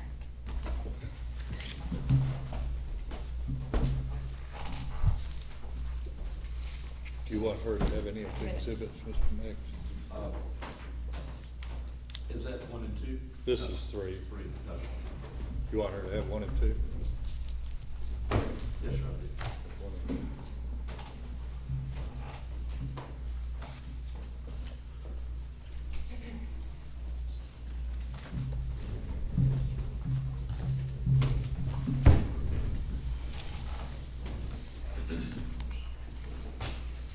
Police Court. Special Agent White, I want to go to that meeting that you had here in the Dixie County Courthouse. Did you have, at that time, you've been just handed State's Exhibit number 1 and 2. Did Yes, you sir. have those exhibits? Frank Linton, I don't know if he had those personally. I think he had both of them, but I'm not 100% positive. Was that why you were there, about those 2 exhibits? That's correct. Okay. Now, you indicated, I wrote down, you said you needed clarification from Mr. Trussell about what he wanted you to do as it related to State's Exhibits 1 and 2. Yes, sir. Possibly, okay. And what does, if you would, just look on the second page, what does that exhibit, there's a paragraph at the bottom, what does that exhibit, both of those exhibits, ask to be done? Judge, the document speaks for itself. Overruled. It commands the sheriff of Dixie County for the arrests of the foregoing people within the limits of his jurisdiction, and for the court clerk to send the special prosecutor. Okay. So you were trying to clarify, were you in fact trying to clarify what Mr. Trussell wanted you to do? That's correct. And if I remember correctly, his response to you was, go do your job. Correct.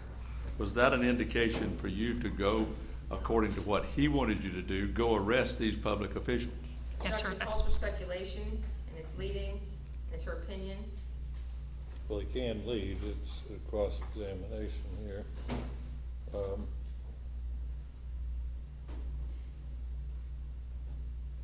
I'll sustain the objection, maybe rephrase it, Mr. Mason.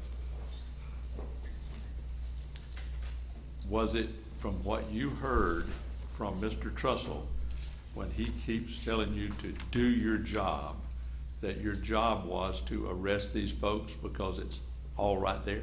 yes, sir. Objection calls for speculation. Overruled. Yes, sir. And being a deputy sheriff formerly before Florida Highway Patrol, I effected many arrests that came to the sheriff of my county, and this is what I would have seen as an arrest warrant. Okay, now, Objection, that's legal conclusion. Overruled. okay, now let's go to that recording part of the conversation that Ms. Garcia asked you about. I believe you testified you did not have a recorder. That's correct. Okay, but you said you thought that and that Agent Linton did not have a recorder. Yeah, when we got there, I realized he didn't. I asked him, I said, "Where's your recorder?" And he didn't. He had forgot it. He had rode with me, so maybe threw him off kilter. But Okay. So the agents in charge of the conversation in the meeting did not have a recorder. that's correct. Now, you indicated that you believe that the conversation was in fact recorded. What is it that makes you believe that? Motions filed by Ms. Garcia that there was a recording. I became aware of this during the motion hearings. Okay. During the pleadings and things, have you continued to follow this case as it has unfolded in the last 2 years? Objection irrelevant. Overruled. Yes, sir. Okay. And you've looked at documents. Yes, sir. Is there a reason from some of the things that you have seen in those documents to believe that someone had to be recording Yes, sir. that conversation? Yes, sir, and actually during my depositions, I commented to you after the first deposition, my concern was that I felt Ms. Garcia was reading from a transcript and was saying things verbatim almost. Now, I couldn't remember it was a very long conversation here, I couldn't remember every word, but specific things that I know I say because of how I talk. Her ability to recall that, I've been in law enforcement a very long time, 20 years, and it was amazing how she was able to recall that. So I had only one conclusion, that someone had recorded me. Now, have you as an officer, well, first off, is it a violation? Do you know as an officer it's a violation for a person to secretly record? That's correct. Okay. Did Mr. Trussell tell you during the course of this, we are recording this? No, sir. Is it a crime to record a conversation without telling the other people unless you're a law enforcement officer? That's correct. Yes, sir.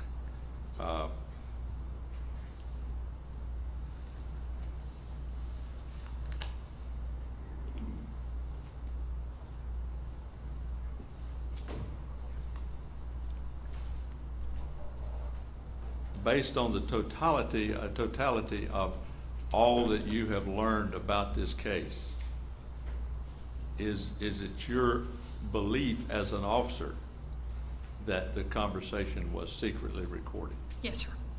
No further questions. Redirect.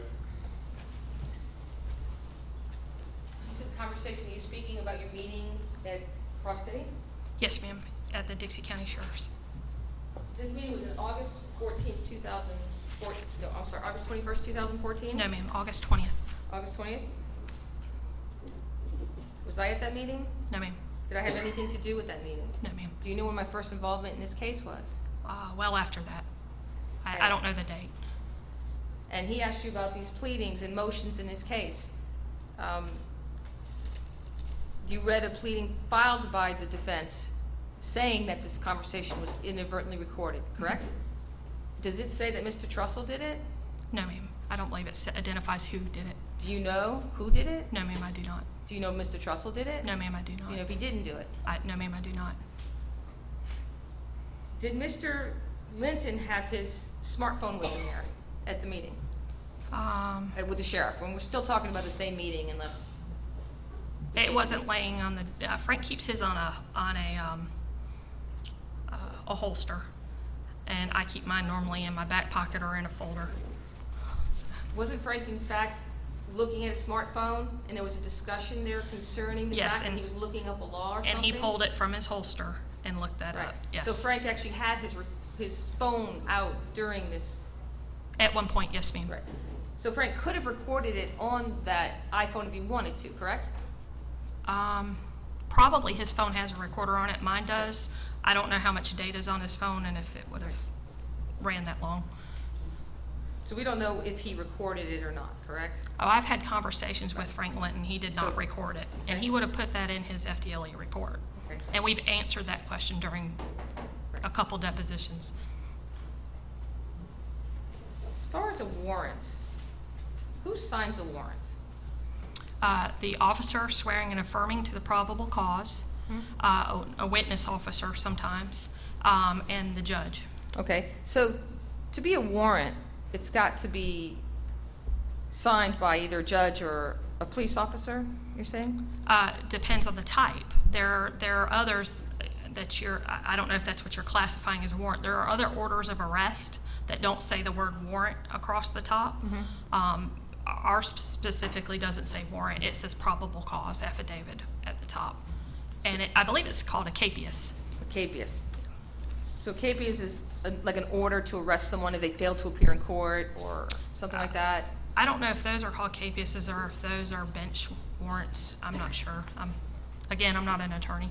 But you do know what a warrant looks like, or an arrest warrant. You know what an arrest warrant looks like. I'm trying not to leave. Do you know what an arrest warrant looks like? I have seen numerous arrest warrants in my career. And you did not mistake these two true bills as an arrest warrant, did you? Well, I knew that they weren't legal arrest warrants.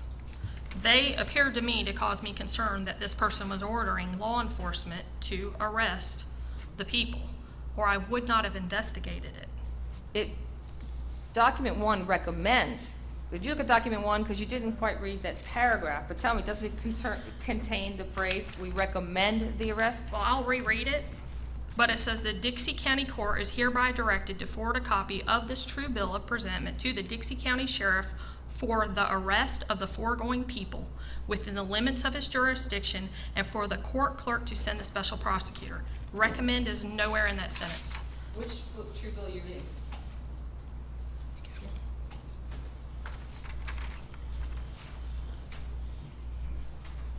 Okay, if you can read the paragraph before that, and let me know what that paragraph says.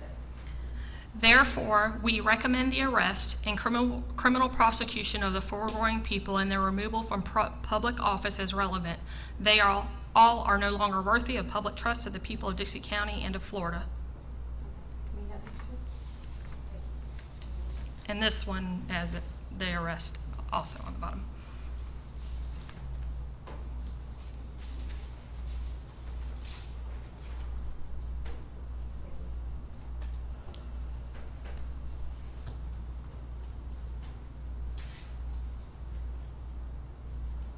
Are those documents clearly labeled as being presented by the Dixie County Common Law Grand Jury?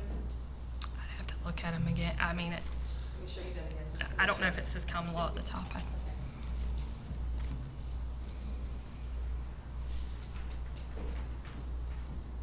I'll show you page 2 of Exhibit 1, just the insignia. Who is it purportedly, what group or designation name is on that document? Well, it says, "We the people, grand jury, under common law in Dixie, Florida, on August 14th," and it proceeds to list all of that. And that's then it's signed clearly- Harry Trussell, foreman, People's Grand Jury under common law in Dixie County, Florida. So that doesn't say Dixie County statutory grand jury, does it? No, ma'am, it does not. And was it ever represented to you that they were attempting to pass this off as a statutory grand jury document? They being, The people, the grand jury who gathered and assembled and formed this opinion? I took this as they thought they had the powers, or they were presenting this as that they had the power to say, go effect an arrest. They could recommend the arrest? Yeah, it says recommend in one paragraph, and then it actually says directed to the sheriff for the arrest. So, Did you, at any time determine that this was any type of impersonation issue? I'm not sure what you mean, like From- impersonating. From this true bill, did you determine that Terry Trussell impersonated a grand jury, a statutory grand jury foreman? No, I wasn't looking at an identity theft or anything like that. In fact, when you guys, the FDLE filed their initial Ms. Garcia, go to the podium, please. Don't have the court reporter confused. Okay, thank you. In fact, when FDLE investigated Mr. Trussell, there were no charges filed concerning Mr. Trussell impersonating anyone, was there? Object to the leading question once again. What's this say? When did FDLE eventually secure 10 charges, or I'm not sure how to put it without leading you, but when FDLE originally investigated this So crime, you might ask, what charges did FDLE request? I'll rephrase, Your Honor, so I can get there. Did FDLE investigate Mr. Trussell for impersonating anyone? No, ma'am. Thank you. I'm finished, Your Honor. Thank you. I want to just clarify a point of criminal procedure. I want to make sure we're not misleading the jury about, 'cause it may be confused. Are all felony arrests necessarily done by a warrant signed by a judge? No, sir. Explain that to the jury. There are several felonies that we don't need a warrant. For instance, if I walk out the door and see someone, strong arm robbery, they punch someone in the face and take their purse and go running down the sidewalk, I don't have to go back and get a warrant. I can run them down and get them. So there are several felonies that we can. Obviously, not having knowledge of the statute and having those resources available, I personally would not feel comfortable going in and effecting an arrest when it's a new statute that I'm not familiar with. I'm not an attorney, and why would I not use those resources that are available? Any juror have questions of this witness? All right. You can step down. Do we need to keep her any further? No, Your Honor. You need her for any reason? No, sir. You're excused. Go about your business. Thank you for being here. Call your next witness.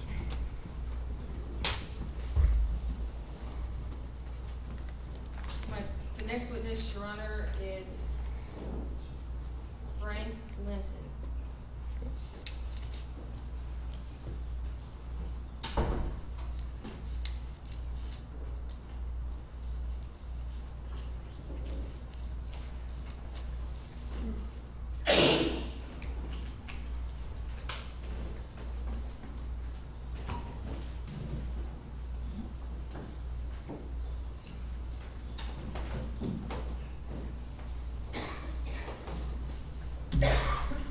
Have a seat, Ms. Clinton.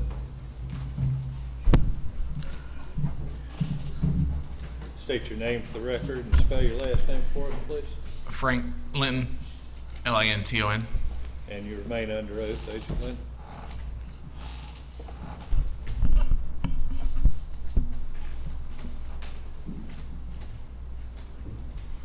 You may proceed, Ms. Berkeley. I'm not sure if you previously testified to this, so excuse me, it's repetitive at all. How long have you worked for FDLE? 15 years.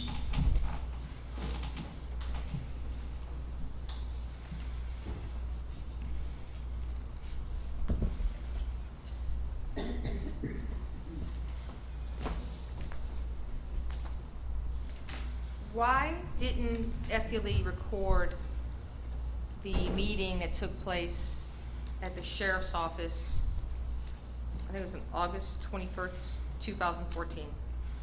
I think the testimony we just heard is August 20th. I August 20th. believe. I don't want to Okay. confuse the witness. Same question? Yeah, for the right date. Okay, August 20th. That was my decision. It was when we saw Mr. Trussell along with Mr. Dowdell and Mr. Smith, I made the decision not to record the interview. Why? Honestly, we had just sat through 2 hours at a meeting at the Capitol with them, and we're expecting much of the same. We didn't know if he was going to cooperate, so I decided not to record the interview.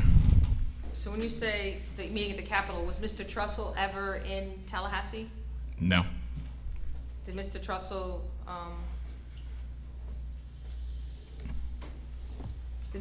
ever tell you he was going to Tallahassee personally? Not that I can recall.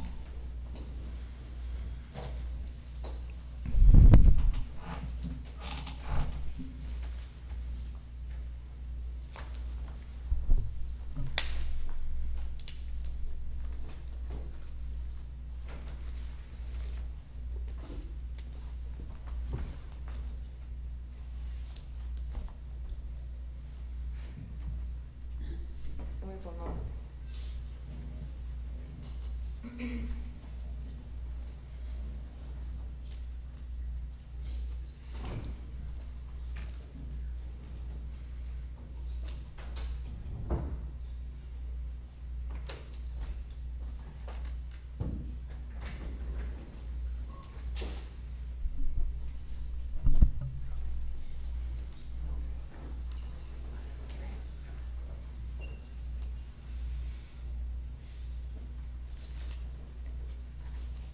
I think I'm not sure if I asked you this. Do people have the right to freely assemble under the First Amendment? You asked me that during cross, and I answered yes. Okay. And did the people have the right to express their opinion? Yes. And did Mr. Trussell ask FDLE to investigate the complaints that were contained in the true bills?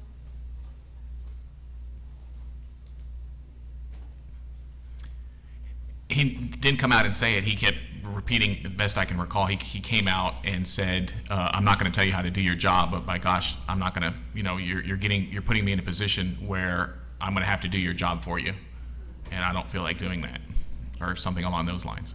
When would he have said something like that? When we met with him at the sheriff's office.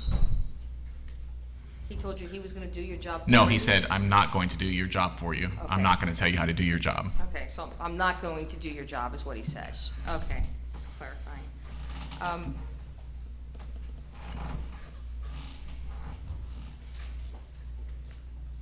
Did you in fact ever research or look further into any of the allegations that were made in the true bills by Mr. Trussell? I did not personally, no.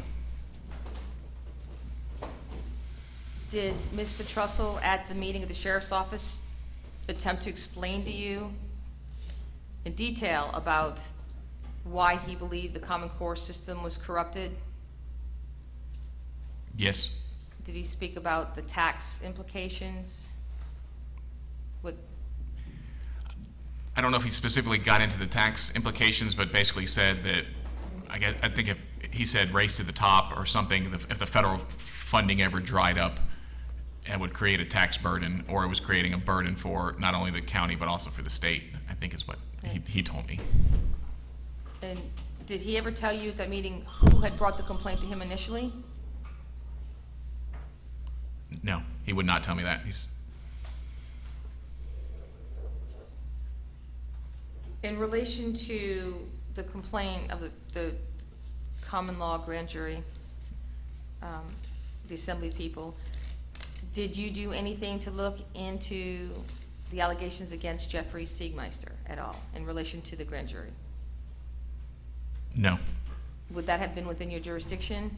No, I was specifically asked to look into the exhibits 1 and 2, the true bills that were filed. Anything else would have been outside my purview. So were you directed by someone to not look at the contents of the document, but just to look and see the documents were a crime?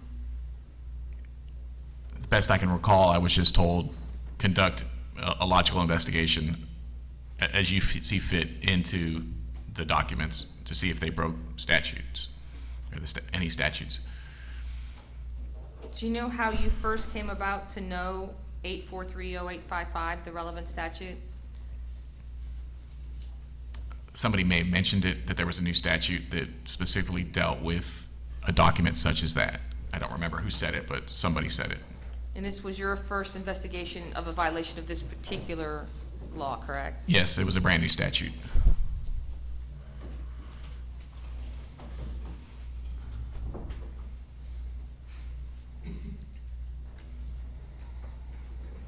One more moment.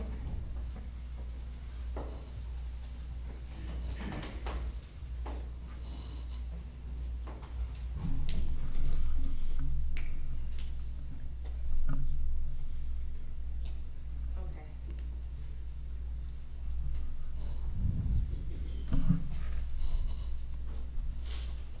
Thank you. Carl? I only have one question, Your Honor. Okay, you may. Here.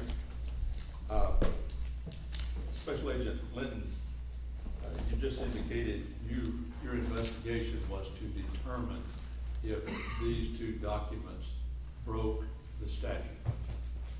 If there was probable cause, yes. And you investigated that aspect of it. Yes. And this statute that you were looking at, that you said was a relatively new statute that you had not used before, did you review the statute yourself? Yes. And I believe you testified yesterday or one day this week that you consulted with your lawyers and your advisors because there was no state attorney giving you legal advice at that point. Correct. Okay. Does this statute that you were using to see if it had been violated, does that statute deal with the implications of simulated legal process? Yes. Upon your investigation and the completion of your investigation, did you find and establish and write up a probable cause affidavit for a violation of this simulated legal process statute? I did. And was a warrant in fact signed by a judge to charge Terry Trussell with violating the statute dealing with simulated legal process? Objection beyond the scope of direct. Overruled. Actually, yes, there were 10 arrest warrants prepared. So the judge signed 10 arrest warrants. I have no further questions. Redirect. Yes, just brief. Is FDLE's role, was FDLE's role in this case to be a fact finder? Yes, in any one of our investigations, that's our job, is to find the facts in the case and present those facts to the state attorney and ultimately the judge for a decision of issuing an arrest warrant. So you didn't have any decision in whether or not the arrest warrant would be issued? Ultimately, it's the case agent. I could make an argument to lay the facts as I believed them, or a decision to my supervisors. But yes, I mean, myself and Annie, we relied on the FDLE attorney, and once he told us that, yes, go ahead and present it to the judge, that's what we did. Okay, thank you. Any juror have a question of this witness? All right, you can step down. Do we want to keep him subject to recall or no? Not the state attorney. No, Your Honor. All right, you're excused. Go about your business. You can step down. Oh, we take 10 minutes? Yes.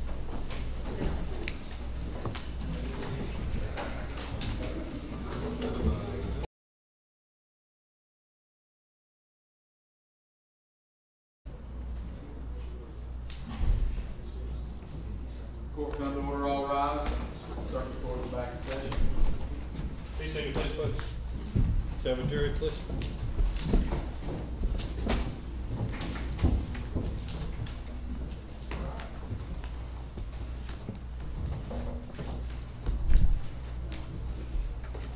Sorry, next witness, please, Ms. Garcia.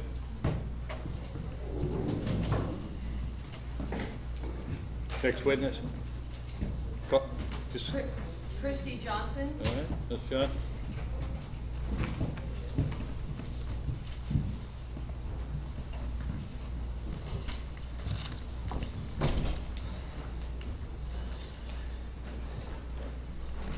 Solemnly swear the testimony about presenting to the truth, the whole truth, and nothing but the truth, so help you God? I do. All right, have a seat. Slide up the microphone, please, ma'am.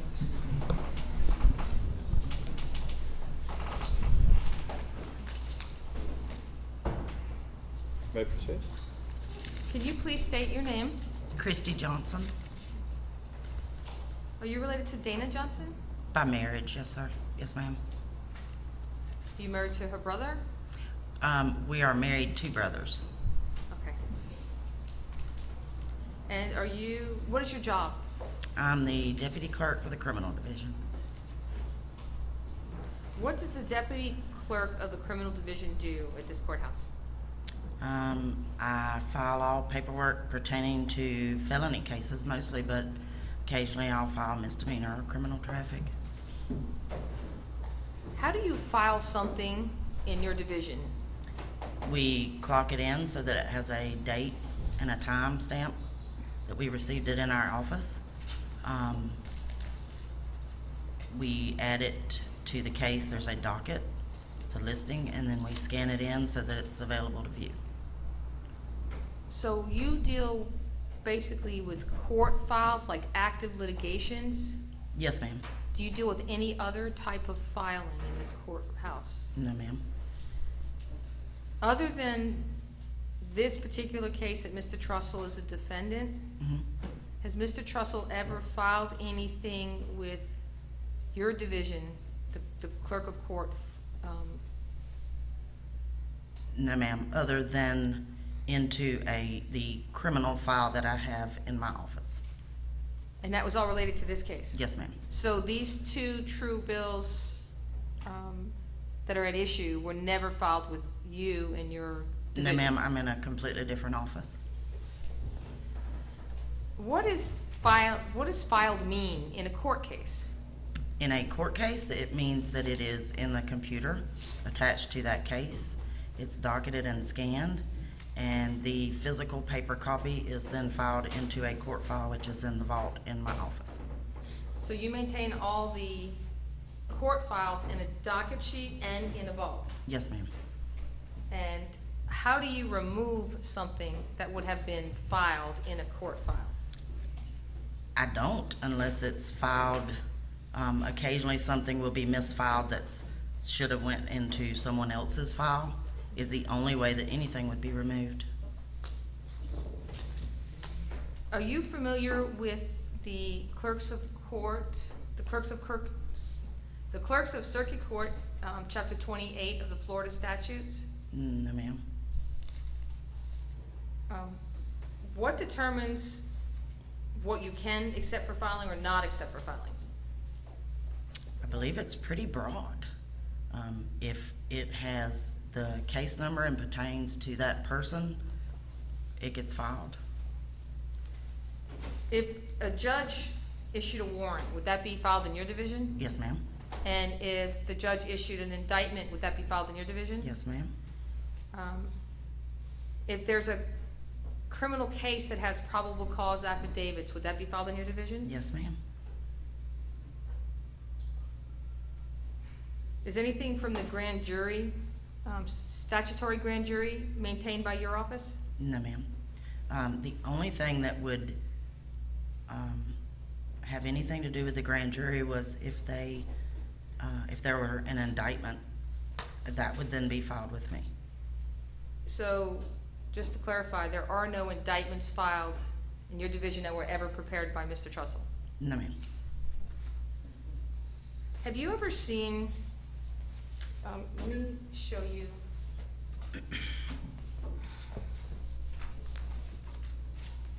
What's been marked as defense exhibit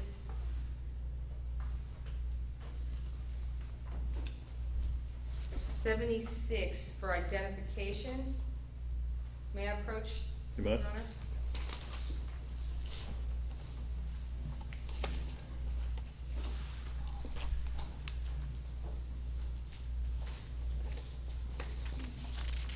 Have you ever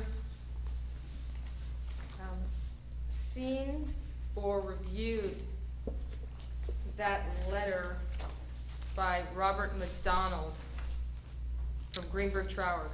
I have not, no ma'am.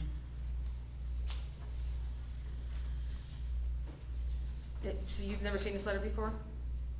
Not that I recall, no ma'am. Have you had any,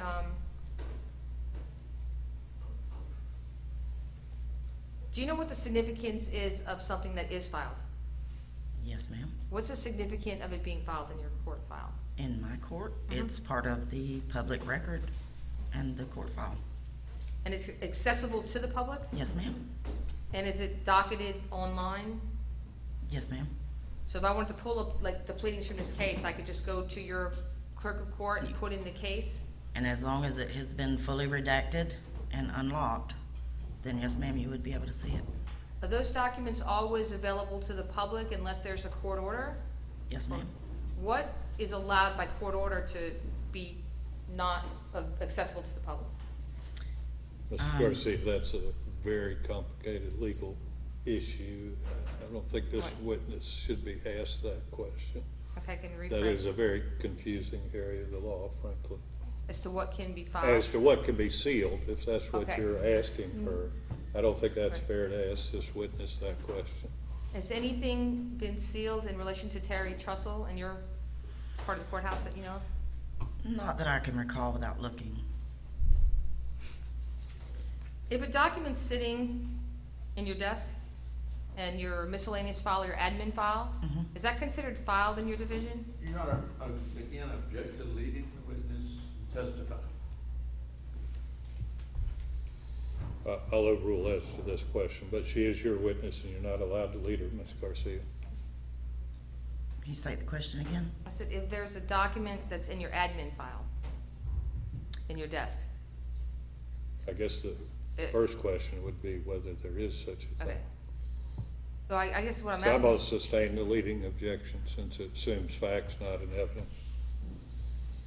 If something is sitting on your desk and not filed in the court file, is that considered filed? If it has the date stamp on it, yes, ma'am. So if it has a date stamp on it, it would be in your docket, correct? On Yes. your, per case? And you only accept filings that have a case number or case name? Yes, ma'am. Thank you. Cross.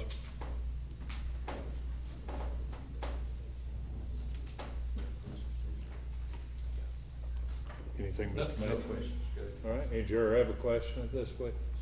All right, you can step down. Do we need to keep her any further? No, Your Honor. All right, you're excused from your subpoena and you may remain here in the courtroom, Ms. Johnson, and reassume your duties. You can swear the rest of the witnesses. Next witness.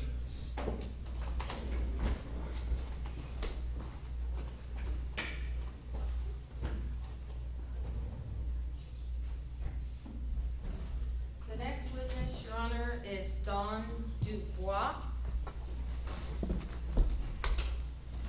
Don is a D-O-N or D-A-W? Dawn, D-A-W-N. Okay. And I guess we'll get her to spell her last name. Can you face the clerk and be sworn, please?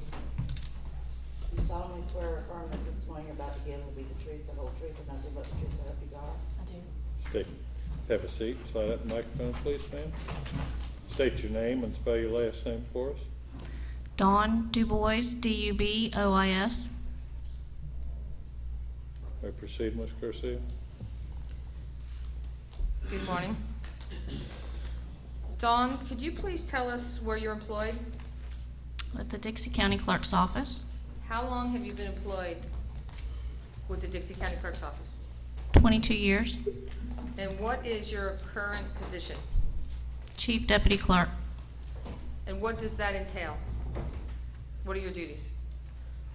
Well, everyone has a department, and we have our own departments, but I also take care of the things when the clerk is not available. And when you say the clerk, are you speaking about Dana Johnson? Yes, ma'am. What do you, okay, so when Dana Johnson's here, what is your duties? My departments are child support and dependency court. Do you have any involvement with the county recorder's office? Is that what it'd be called? Recording, no, I do not.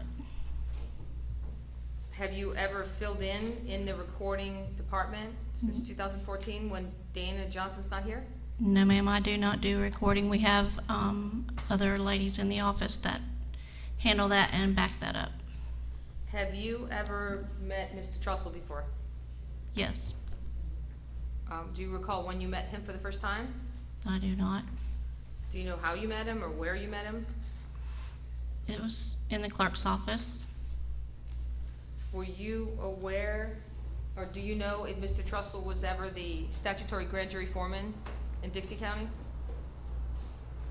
I'm not aware of what he was, but I just met him in the office doing, you know, normal, everyday. He came in to file some things.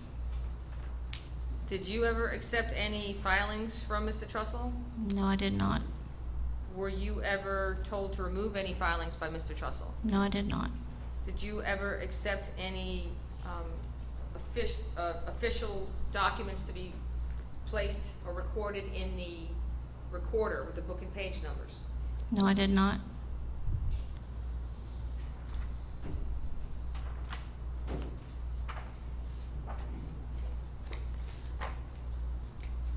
Is there an association that assists clerks when they're making decisions about how to handle documents?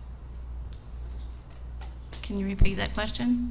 Do you have, does the clerks, I should say this, does Dixie County Clerk's Office have any association memberships? Official association memberships? Not that I'm aware of. I don't understand the question of what you're trying to. Have you, do you know if Dixie County Clerk's Office is a member of the Florida Association of Clerks of Courts? Yes. And is that a mandatory or voluntary association? I'm not sure if it's mandatory or voluntary. Have you had any conversations ever with a gentleman by the name of Kenneth Kent? No, ma'am. Do you know, have you ever heard of him? No, ma'am. Do you know a gentleman by the name of Robert McDonald? No, ma'am.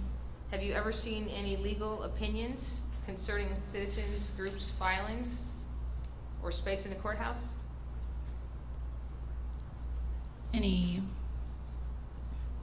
Repeat that question? Let me do this. I'm going to provide my approach, Your Honor. You know? What's been marked as Defense Exhibit 76 for identification.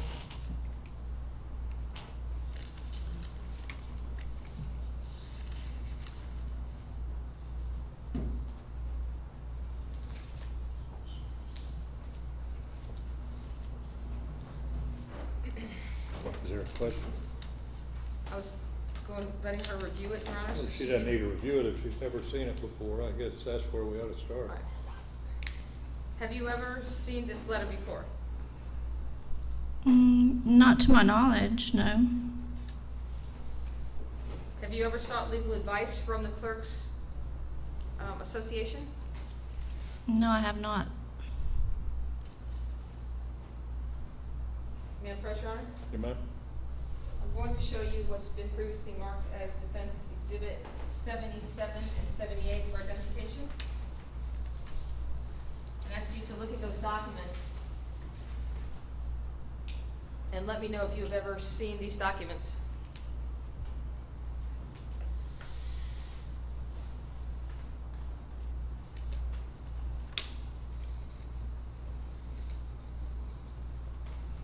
No, I have not. Have you ever dealt with any sovereign citizen filings in your divisions? You said family and... No, ma'am. They were all done in recording.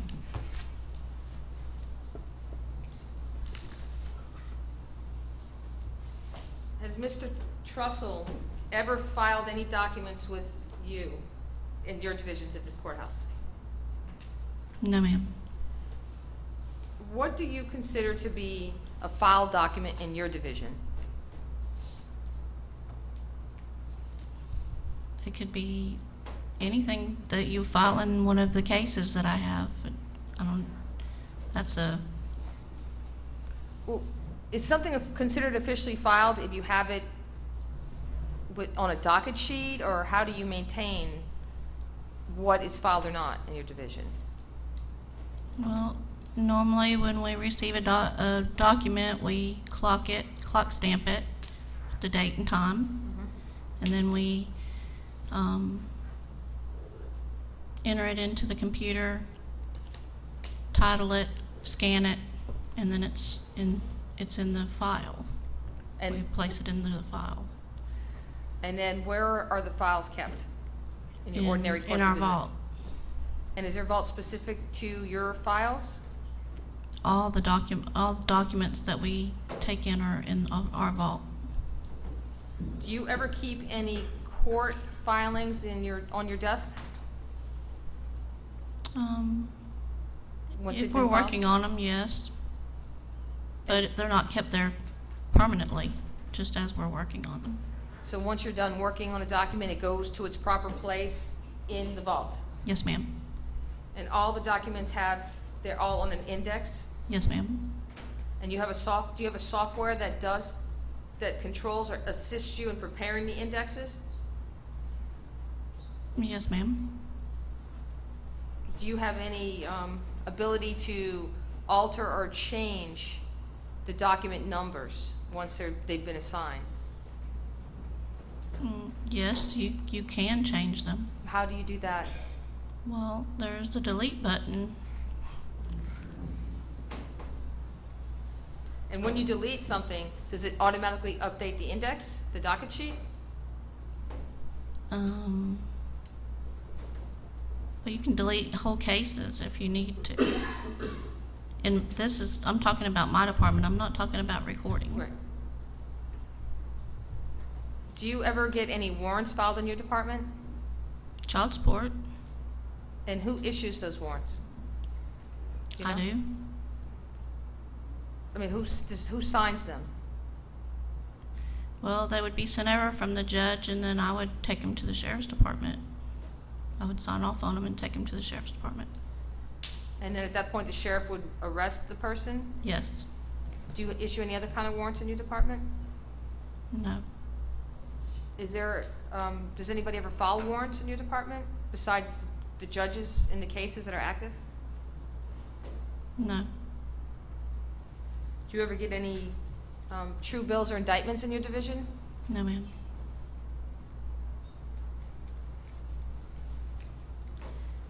Have you received any special training at all in relation to sovereign citizens or sovereign citizen filings?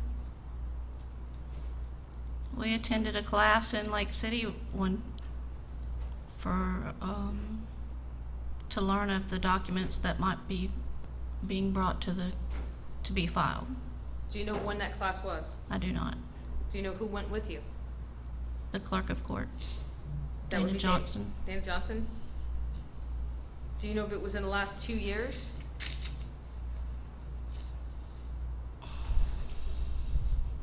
Possibly.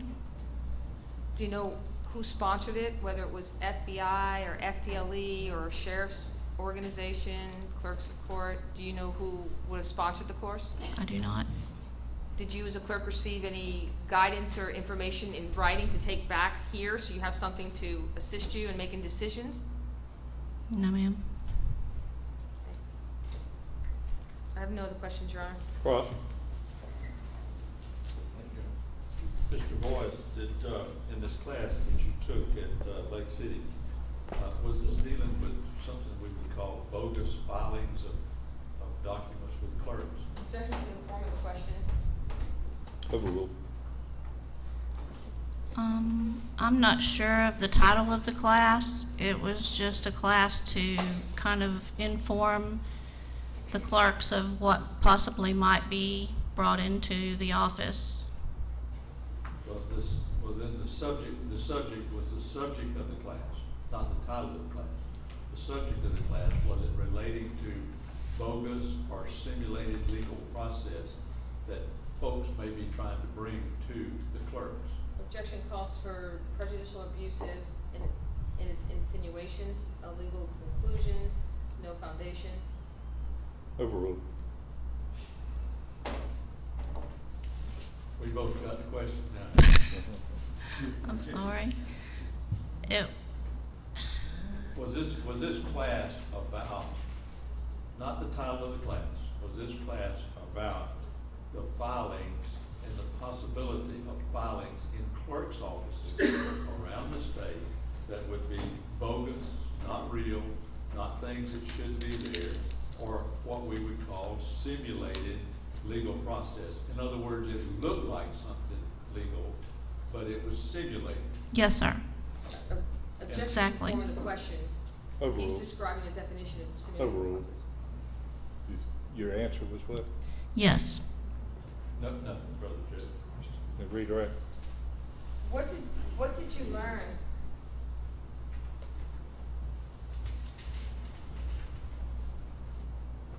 What did you learn about simulated legal process at that class?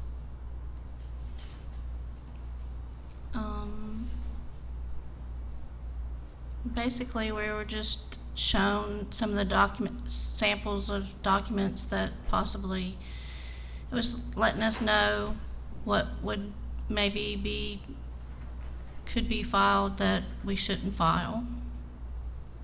What do you do if a lien comes in? Do you determine whether the lien is legitimate or not? That's not in my department. How do you determine if something is, let's use the state's terms, bogus? Well, it was the way it was written. That had symbols and things on it that different. When you look at it, it looks like a regular document, but it's really has a lot of different things on it that are not true. And how do you determine if the contents of a document are true, such as a lien? Well, it would be actually, if there was any question, taken to the clerk, and she would actually make the final determination of whether it should be recorded or not. Have you ever had to reject a bogus document in your division? No, ma'am. If somebody filed in your court, let's say a summons to appear in court, what is a summons to appear in your, court case division? Summons to appear is letting you know you need to be at a certain place at a certain time. So that's a legal document that would go into a court file, correct? Not recording? Yes. What does a subpoena look like? Or how do you tell the subpoena is bogus or not in your division?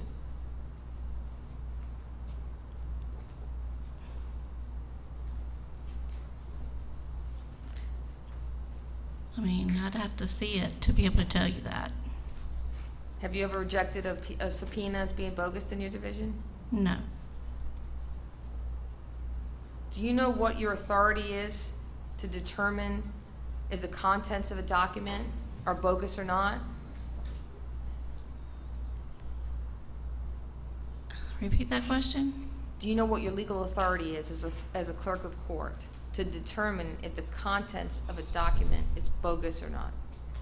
If there's any question about a document, like I said, it's taken to the clerk and she makes the final determination of whether to record it.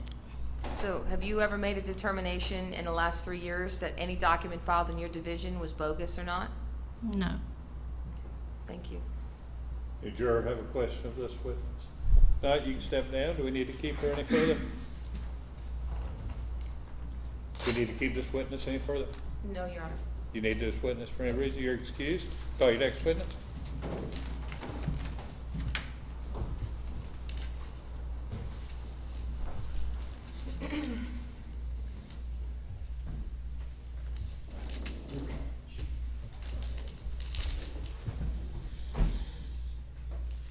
Next witness. Cindy Hernandez.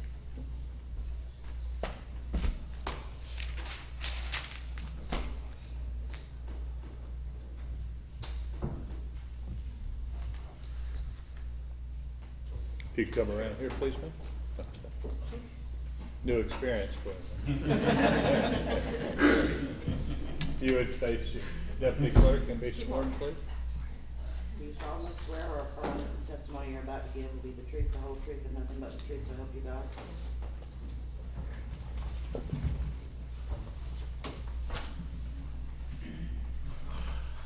I need to pull that microphone down to you a little bit. Okay. Go ahead, Ms. Garcia. Good. I think it's been good morning still. Good morning. Could you please tell us your name? Cindy Hernandez, And Cindy, where do you currently work? the clerk of court, How Dixie County. How long have you worked with Dixie County Clerk of Court? It'll be 11 years next month. What is your current position? I'm recording clerk.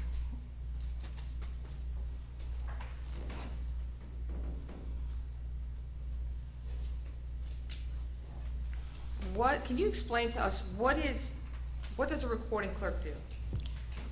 They record into the OR books, mortgages, deeds, any document that comes in that needs to be recorded in there. What is the OR book? Official recording book.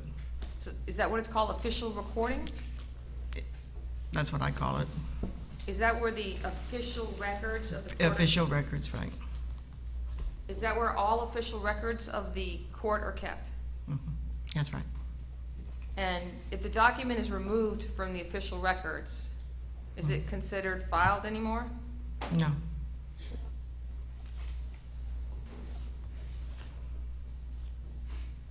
If something accidentally does get filed into the official records that shouldn't get filed, what is your authority to remove it?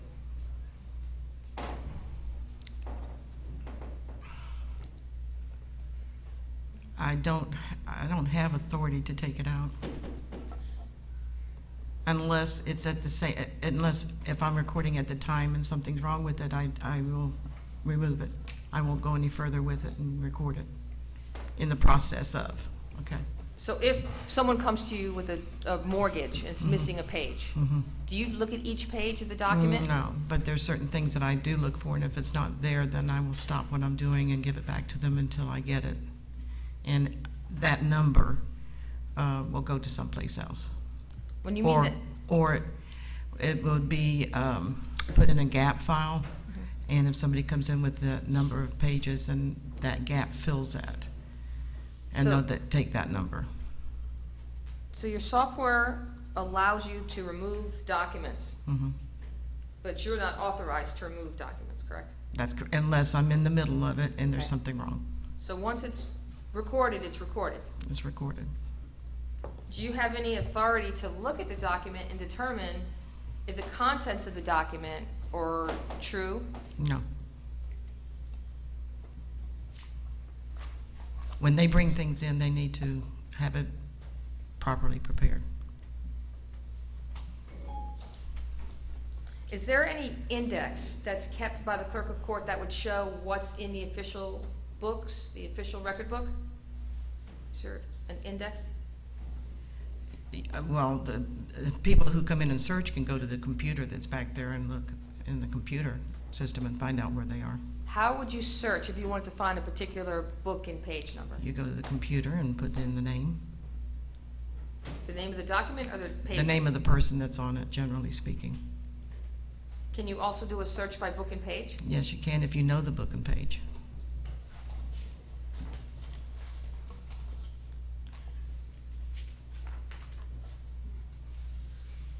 If I may, Your Honor? Ma'am?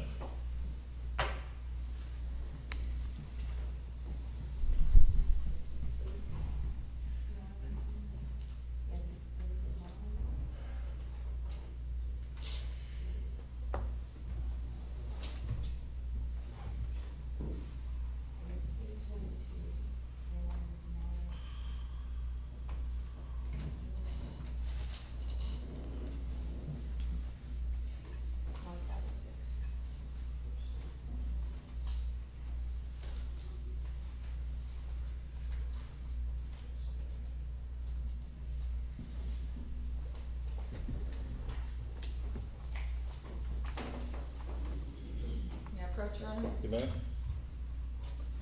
Okay, I'd like to show you what's in evidence. There's 2 exhibits from the state and 2 exhibits from the defense. If you can look at the first exhibit from the state, Give us a number, Ms. Garcia. exhibit number 1, state's exhibit number 1. I'm asking you, I don't know Oh, I what thought you you were asking me to handed give a her. number, I'm sorry. I thought, I just want the record to clear what she's looking at.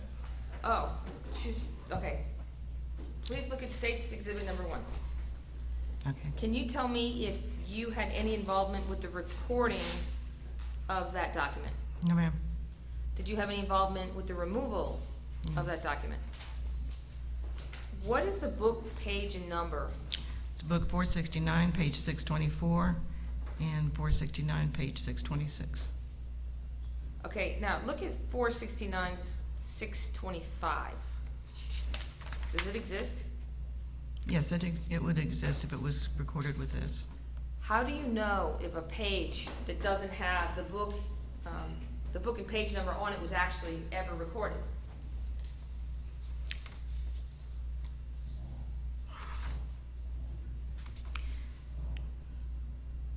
You mean because there's not a sticker on it? Is that Yes. what you're getting at? Because when it's gone into the book, into the OR book, it's going to have a number now that's up at the top of each page.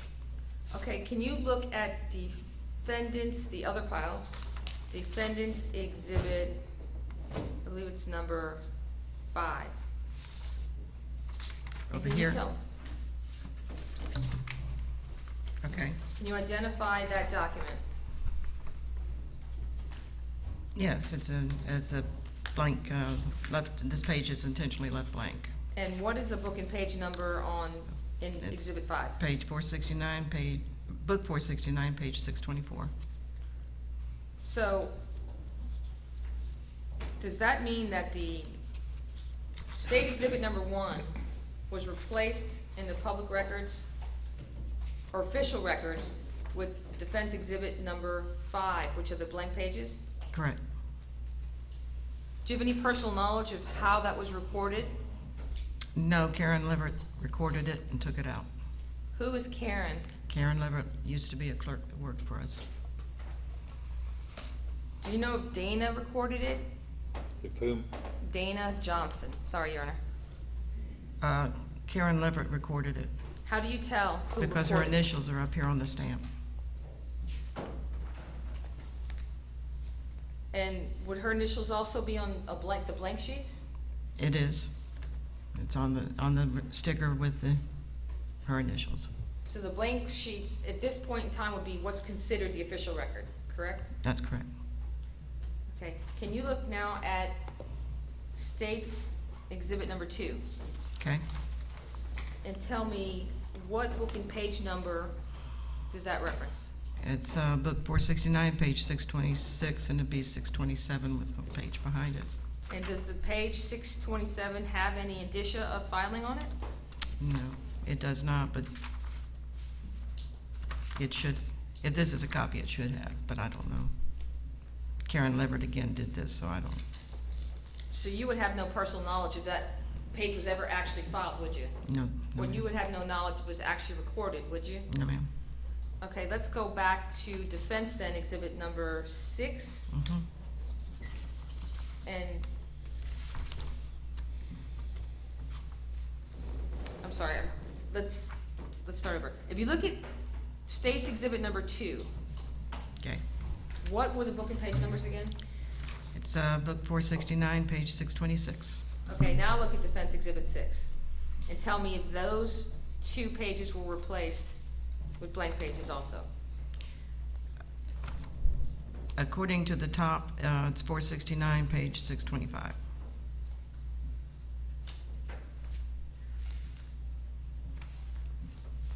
Do you have a blank page for 626? There should be, but it's not attached.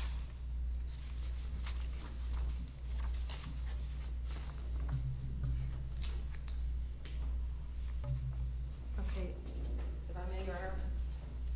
You may. Exhibit 6 and 7. Fine.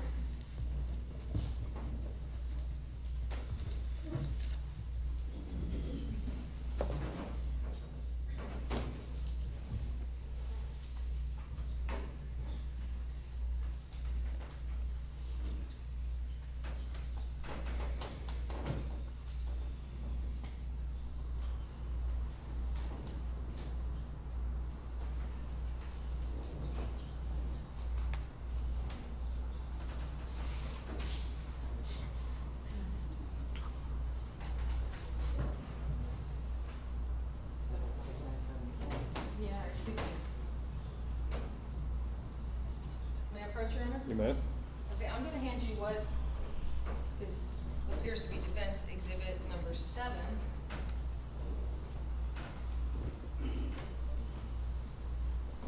Does that appear to be what's currently recorded at the book and page number you just referred to? Yes. It has both blank pages for both pages. So this page, defense exhibit number 7, book 469, page 626 and 627, did that replace the state's exhibit number 1 in the official records? By looking at the indicia of the first page.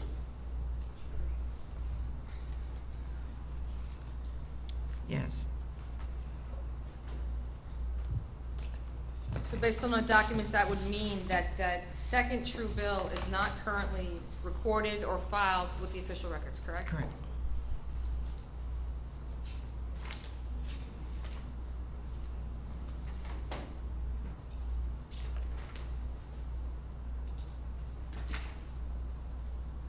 Have you ever removed anything from the recording book, the official record book? Yes. I'm sorry, I already asked you that, didn't I? Have you ever removed anything after it was completely recorded? Yes. What type of things have you removed? Whatever I was told to remove.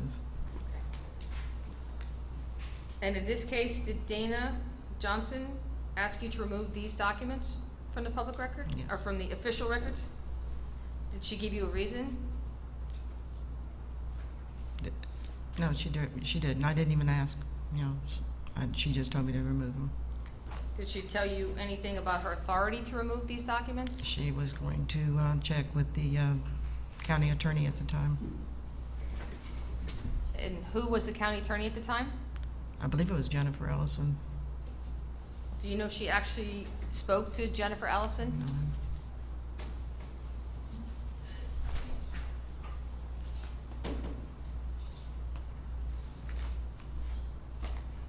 Did you attend any seminars or classes in relation to recording of documents?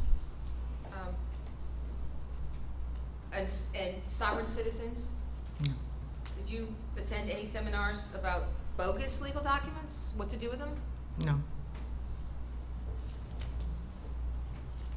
Have you ever removed a document from the official record because you considered it bogus in your opinion? No.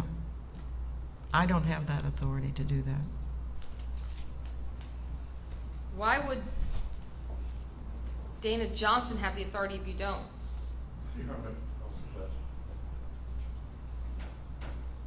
She's a clerk. Does the clerk have any special legal authorities that you don't have that you know of? I don't know what her authority would be. She said she was going to check with the attorney, so that's what I assume she did. Are you familiar at all with the Florida statute, chapter 28, clerks of the circuit court? Mm-mm. I might have read it a long time ago, but I couldn't tell you the name. How do you determine if you do have a situation you're concerned about in relation to your responsibilities under this law? How do you determine what to do? You go to the clerk. Have you ever sought legal advice in relation to any of these documents that you have a concern about when you're recording? No. Have you ever had a need to do that? No. One question.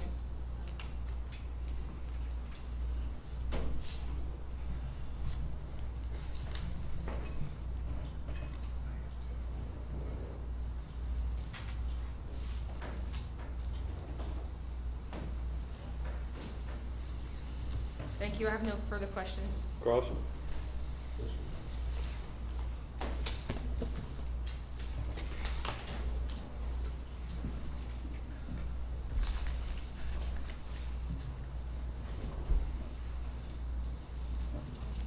Please, court.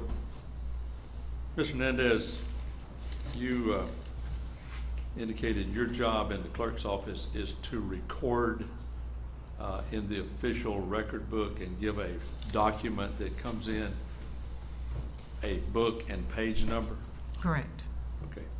Are all documents that come into the clerk's office given a book and page number? If it's recorded. I understand that. But are all documents that come into the courthouse clerk's office filed in the book when given a book and page number? Yes, I'm not sure I understand your question. Okay, all right, I'll help you out here. I filed an information as the assigned state attorney for the Third Circuit. Do you know what an information is? Do you know what a charging document is? I've not recorded any, so no. Well, do you give a information a book and page number? If someone brings in something for me to... No, ma'am, listen to my question now. Do you give an information a book and page number? If it's to be... Overruled. If it's to be recorded, I give it a book and page, but I don't understand what you mean by information. Are there documents that come into the clerk's office that do not have a book and page number? No. There are no documents? I'm not sure I understand what you're getting at. I know I'm not, because I'm frustrating you. Well, yes, ma'am, you are.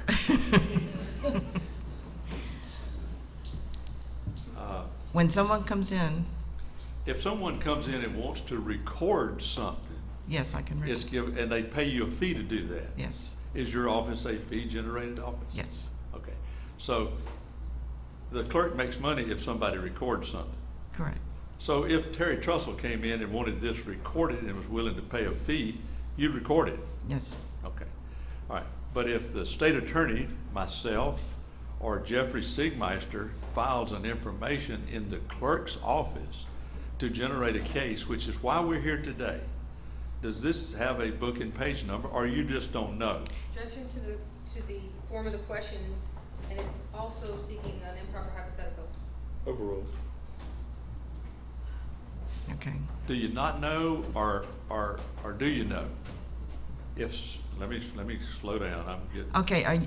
Are you saying in a case? Yes, ma'am. Okay. If they bring in something on a case, then not always is it recorded, just certain things. So documents come into the clerk's office that are not given a book and page number. Correct. Okay. Now you testified earlier that if it had a book and page number and was removed, it wasn't filed anymore. Do you know that to be true? I'm talking about OR cases. So when it's taken out of the OR book, no, it's not filed in that OR book. Right, anymore. it's not in the official record Correct. book with a book and page Correct. number. That's what's important here.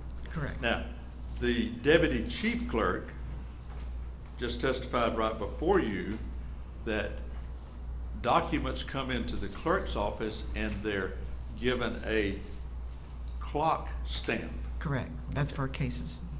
That's for cases and documents that come into the. Do you record every document that is clocked in? No, sir. Okay. So she testified if it's clock stamped in, it's filed. Objection to improper summary of prior client's testimony. So facts not in I evidence. don't think he's finished his question. Would you finish your question, Ms. May? If a document comes into the clerk's office and is clock stamped in, do you have to record that for it to be filed? No, sir. Okay. So it is filed with the clerk's office if it has a clock stamp? Yes. Okay.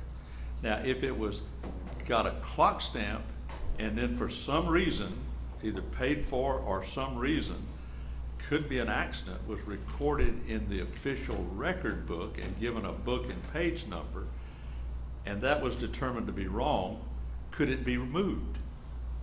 Not by you, by the clerk of the court. Objection to the form of the question calls for legal conclusion or speculation. Overruled. That would be up to the clerk. Okay, if the clerk directs you to remove something from the official record book, so now that it's not over, no, you can't go look on the book and page. Right. In the book, in your job. Right. Does that mean that it's not, does it mean to you that it's not filed anymore? Or does it mean that it's not in the official It's book not and page? It's not in the official book and page. Okay. All right. We're good. Whoops. And is it your testimony then that you do not have the authority to remove something from the book and page number? I do not once it's completed. Okay. You do not? No. So you, if the clerk of the court directs you to remove it, you have the capability of doing that? Yes, if she tells me to. Okay. And if the clerk of the court, Dana Johnson, has you remove something and you remove it, you have an image of it that's scanned into your system, can that be filed somewhere else in the clerk's office? The document itself, well, if it's in a case, Okay. it can go into that file. It could, well, it doesn't disappear just because you removed it. Oh, no. Okay. I think if I have more.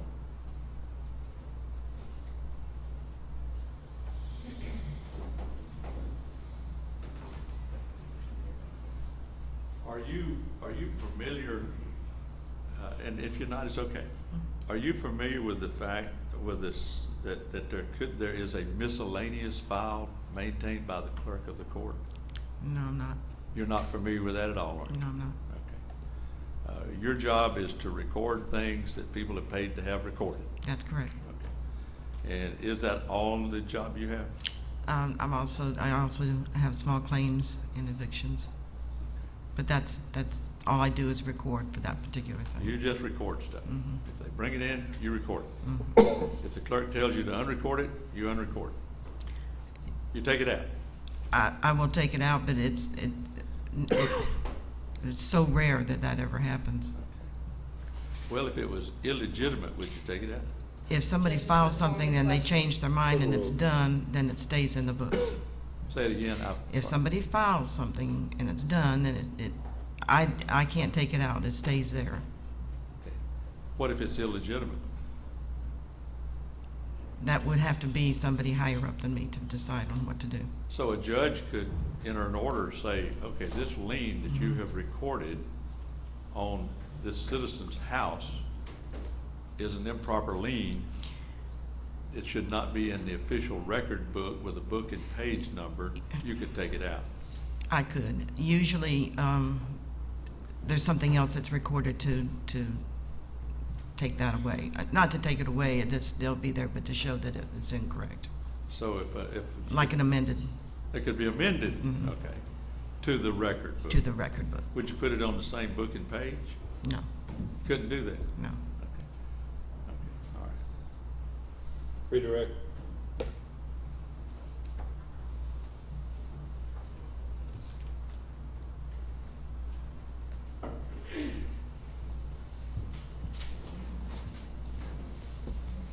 The last question he just asked you, I think it was, he asked you that you couldn't replace another document with the one you removed? Is that, I wouldn't want to ask. what was the last question he asked you? Do you remember? Ms. Garcia, if you have a question, Okay. of her, ask a question. I don't Okay, think we need to test her memory. Are there any court orders in relation to Mr. Trussell allowing the removal of any documents from the official records? Not to my knowledge. Is there any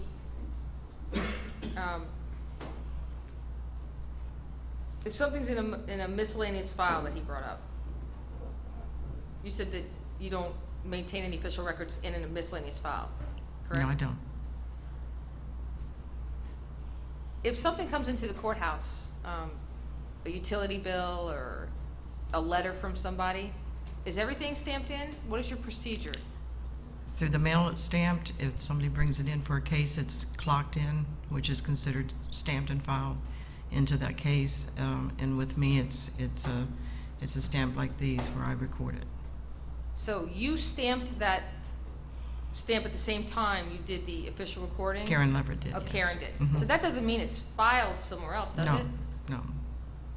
So that just means that when you record it, you stamp it at the same time.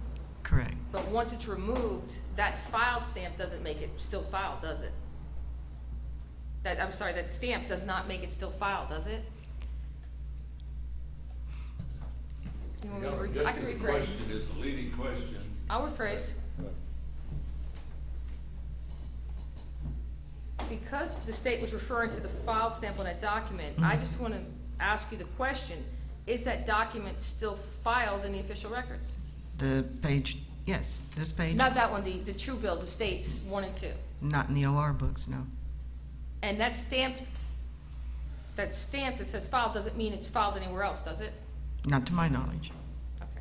So it doesn't have a separate legal significance as saying this is filed because that's there, does it? Not to my knowledge. Okay, thank you. You're welcome. Any juror have a question this way? All right, you can step down. Do we need to keep her any further? Not the statement. You need to witness any further? No, Your Honor. She's You're excused, go about your business. Thank you. I think we've ordered pizza for lunch, so I don't want to see anybody sleeping after lunch because I ate too much pizza. All right. We'll be in recess at 12:20. Let's have to be in recess till 1:30. We'll be in recess.